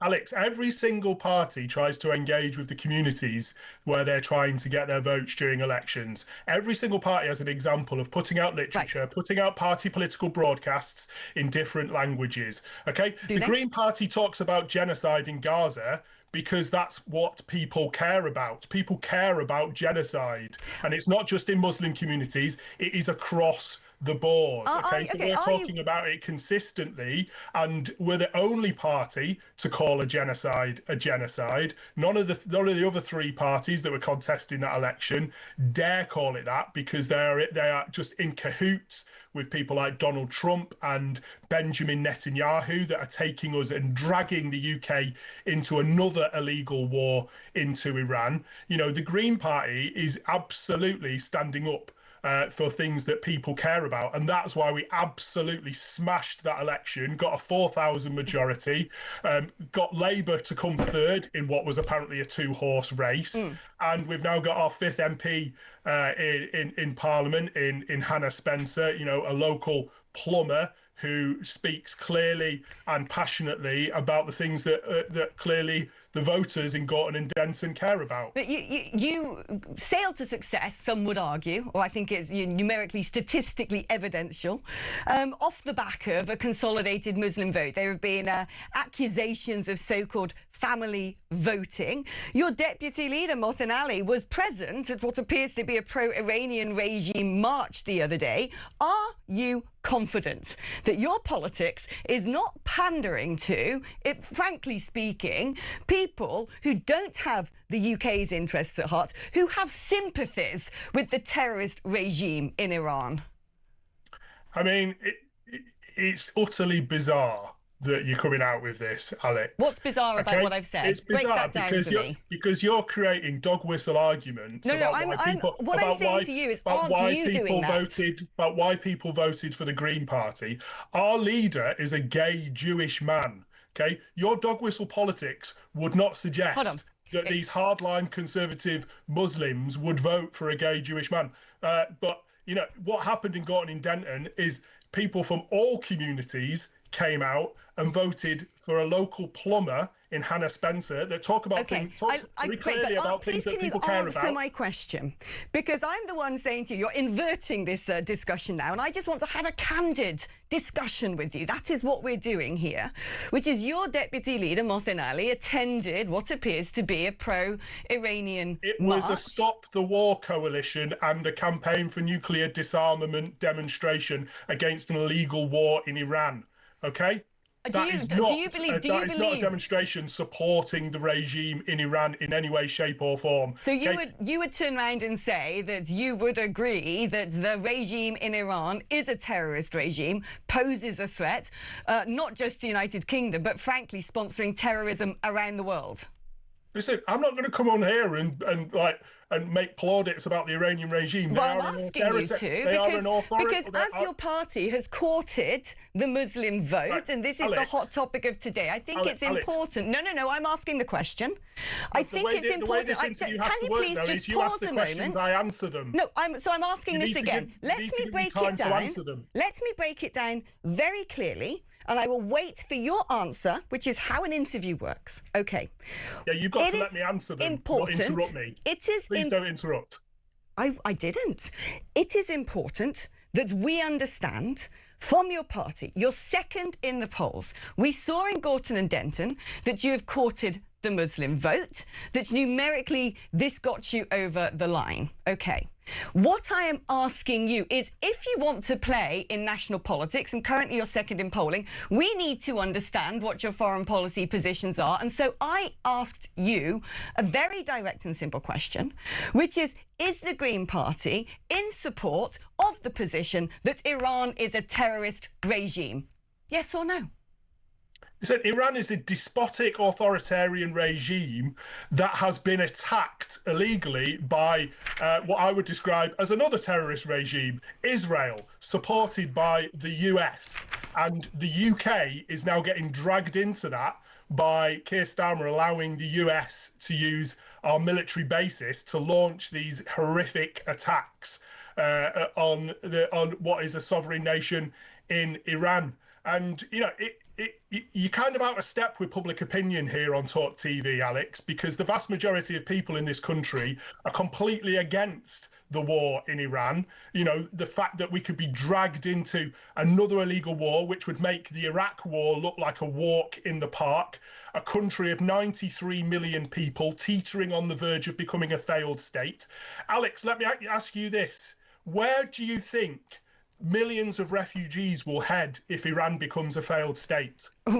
Which regime do you think has enabled much of the grey zone mass exodus which has been taking place over the past few years? And are you concerned that some of those who may be supporting you as a result of your rhetoric, as a result of some of your campaigning materials, are you concerned that some of them may not have the UK's interests at heart, instead might have as their primary concern their own community's issues at heart? I mean, this is becoming a bit of a laughable I don't think it's funny. I think it's scary. That's why I'm asking you. No, it is terrifying. You are absolutely right. Because, Alex, I've heard you on this show beat the drum, anti-migrant rhetoric, anti-refugee rhetoric. It's not anti-migrant and it's not anti-refugee. It is anti-open borders, but continue. For someone who seems to hate refugees and migrants how dare you? How dare you? Listen, you don't get to come on my show and say that I am anti-refugee. You are trying to deflect from answering a question when I'm asking you.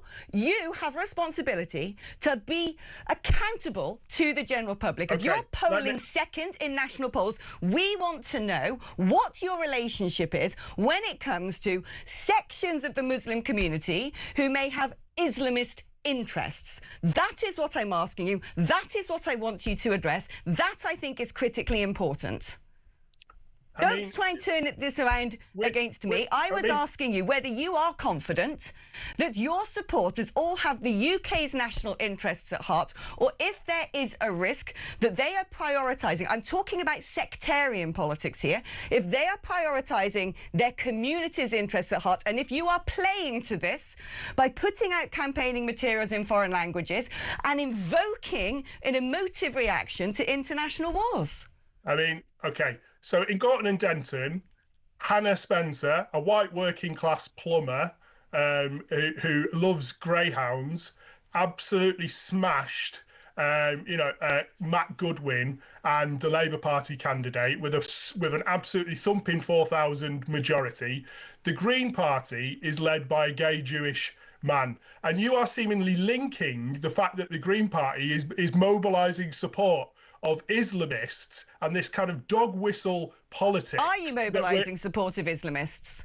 I mean, absolutely not. We are mobilising the support of people that want to see a bit of hope and a bit of change in our politics, because the trust in British politicians at the moment is in the absolute gutter, mostly because they keep dragging us into illegal wars. They keep lying. They keep saying they're going to do one thing and then do another. What? And let me just finish on this, Alex, okay? Because Nigel Farage and people like Keir Starmer, they're coming out with, and Kemi Badenoch, they're constantly coming out with this rhetoric about refugees. Okay, and I've already mentioned, okay, for people that seemingly hate refugees in those politicians, okay, they seem to love creating them. And this illegal war in Iran could potentially create a refugee crisis in Europe like we have never seen before. And people like you and people like them do not have any answer to that at all. I want to see a world, and the Green Party wants to see a world that respects international law, that respects peace. And what we've got at the moment is people beating the drum for war, supporting, horrific countries like Israel, where their prime minister is wanted for war crimes in Gaza because of the genocide that is still ongoing over there. He's now desperately trying to launch a war against Iran to expand Israel into a greater Israel. And Donald Trump, who is trying to distract from the Epstein files, is fully supportive of them. And the consequences of this do not seem to be realised at all. And I'm absolutely proud to represent a party that stands up for international law and order, that stands up for peace, and does not want to be a part of waging illegal wars like we're seeing at the moment, energy prices are going to go through the roof, creating an inflation crisis again, like we've never seen before. Indeed. And it's absolutely crazy that people are supporting this. Energy prices are going through the roof, and yet we can't access our own fossil fuels, so we could be at the sharp end of that. Why did you have Narendra Modi in your campaign material? Because he's an authoritarian leader. We want to. What's that got to do with UK politics? Well, because Keir Starmer, the Prime Minister, seems to be very comfortable with shaking the hands of these authoritarian leaders like Benjamin Netanyahu, like Narendra Modi. And you think that saying that and putting that in campaign material has nothing to do with dog whistling to an Islamist vote? Completely separate? No, not at all. How old are you, Martin? It's something that political parties do all the time. They link political leaders to people of an authoritarian bent. Okay, Narendra Modi has committed horrific crimes against humanity. Benjamin Netanyahu is a wanted war criminal, and we take no shame in saying that the Prime Minister should not be shaking the hands that are dripping with the blood of millions of people. How old are you, Martin? That's a very personal question, Alex. I'm 45. OK, I'd have thought you'd have graduated beyond Fisher-Price politics by now. Thank you ever so much for joining the programme. Philip, I find it astonishing when I listen to some of these arguments. They're saying, oh, we're dog whistling, oh, we're dangerous. And they're talking about blood dripping off hands, genocide, authoritarian leaders, putting out campaign materials in foreign languages. And they're saying, no, we're the peaceniks. Yeah, he's using politics to stir emotion. And using a platform to stir emotion, and he keeps quoting international law. What international law have the Americans broken? What international law has anyone broken? It's the interpretation on what the Americans do in the attack into Iran is an American interpretation. So he is not in a position, and certainly not as someone who's representing a party that has just won a local election. The Gorton and Denton, they've got no say in what goes on in global politics whatsoever. He didn't quote what international law has been broken. He's quoting an opinion to stir up nothing but emotion. In a constituency, in a city where we have seen an attack on a synagogue, where we have seen thwarted terrorist attacks. Well, we know that the population that he was trying to target with all of these comments, with all of this emotion, was traditionally Labour supporting, but it was Labour supporting because they thought the Labour Party represented that element of their ethnicity in a way against the government, and therefore this is a protest vote against them. And it's a dangerous protest vote. It's a very dangerous protest vote. And if you look at their policies the whole way through, and you look at what they say and you look at what they do, everything contradicts itself across the board. It's babyish, it's puerile, but unfortunately I think it's extremely dangerous. It's not even, I think it's willfully naive. Very interesting breaking news now. What a day today, Phil. Wait for this. I said earlier on we had some breaking news that 3 people have been arrested in London and in Wales for spying for China. The partner of a sitting Labour MP is among 3 people arrested on suspicion of spying for China. I'm not surprised. Security services are investigating foreign interference in UK democracy, including attempts to obtain information on policy making and interfere with sovereign affairs. The Met Police have confirmed 3 individuals were arrested on Wednesday by counter-terrorism police on suspicion of assisting a foreign intelligence service. Detectives from counter-terrorism policing in London, which is leading the investigation, arrested a 39-year-old man in London, a 68-year-old man in Powys in Wales, and a 43-year-old man in Pontyclun in Wales. Previous cases of alleged spying within Parliament have caused deep concern in Westminster, prompting warnings of a serious systemic challenge to British democracy. Now, I have said for a long time, the cobweb of links between the Labour Party and the CCP, we've seen accusations of spying with political aids for Labour MPs before. We have seen multiple ministers go out to glad hand people in the CCP. We have seen Starmer himself go out for a cosy with President Xi Jinping. We have seen what has gone on with the Chagos Islands. Now, the partner of a sitting Labour MP among 3 people arrested on suspicion of spying for China.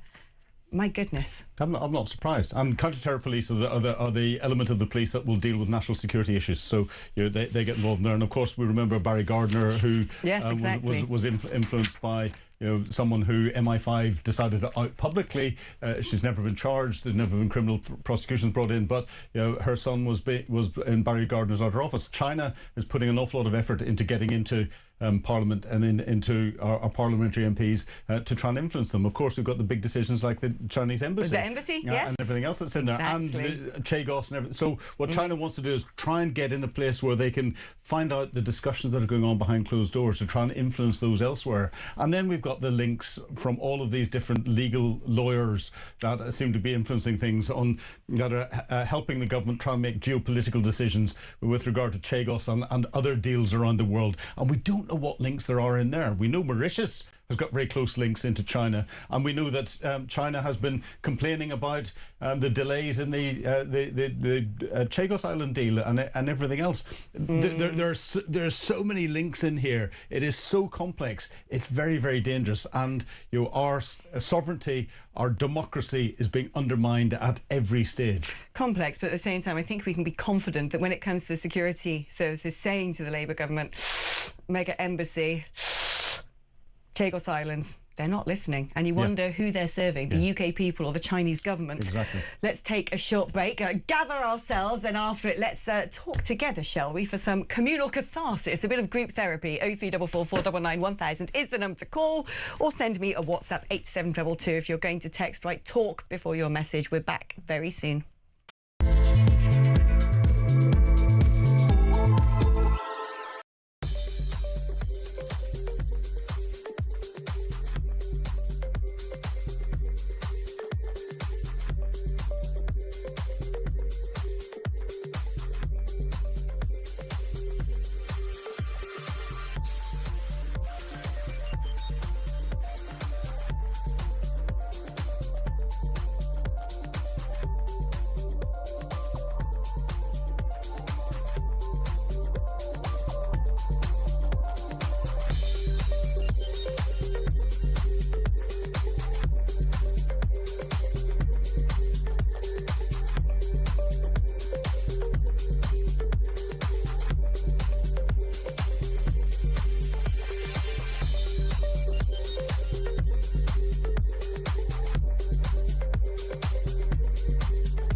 The Green Party have won the Denton and Gorton by-election. Labour in third place. Breaking news that Peter Mandelson has now been arrested. So Mandy and Andy have now both had their collars felt.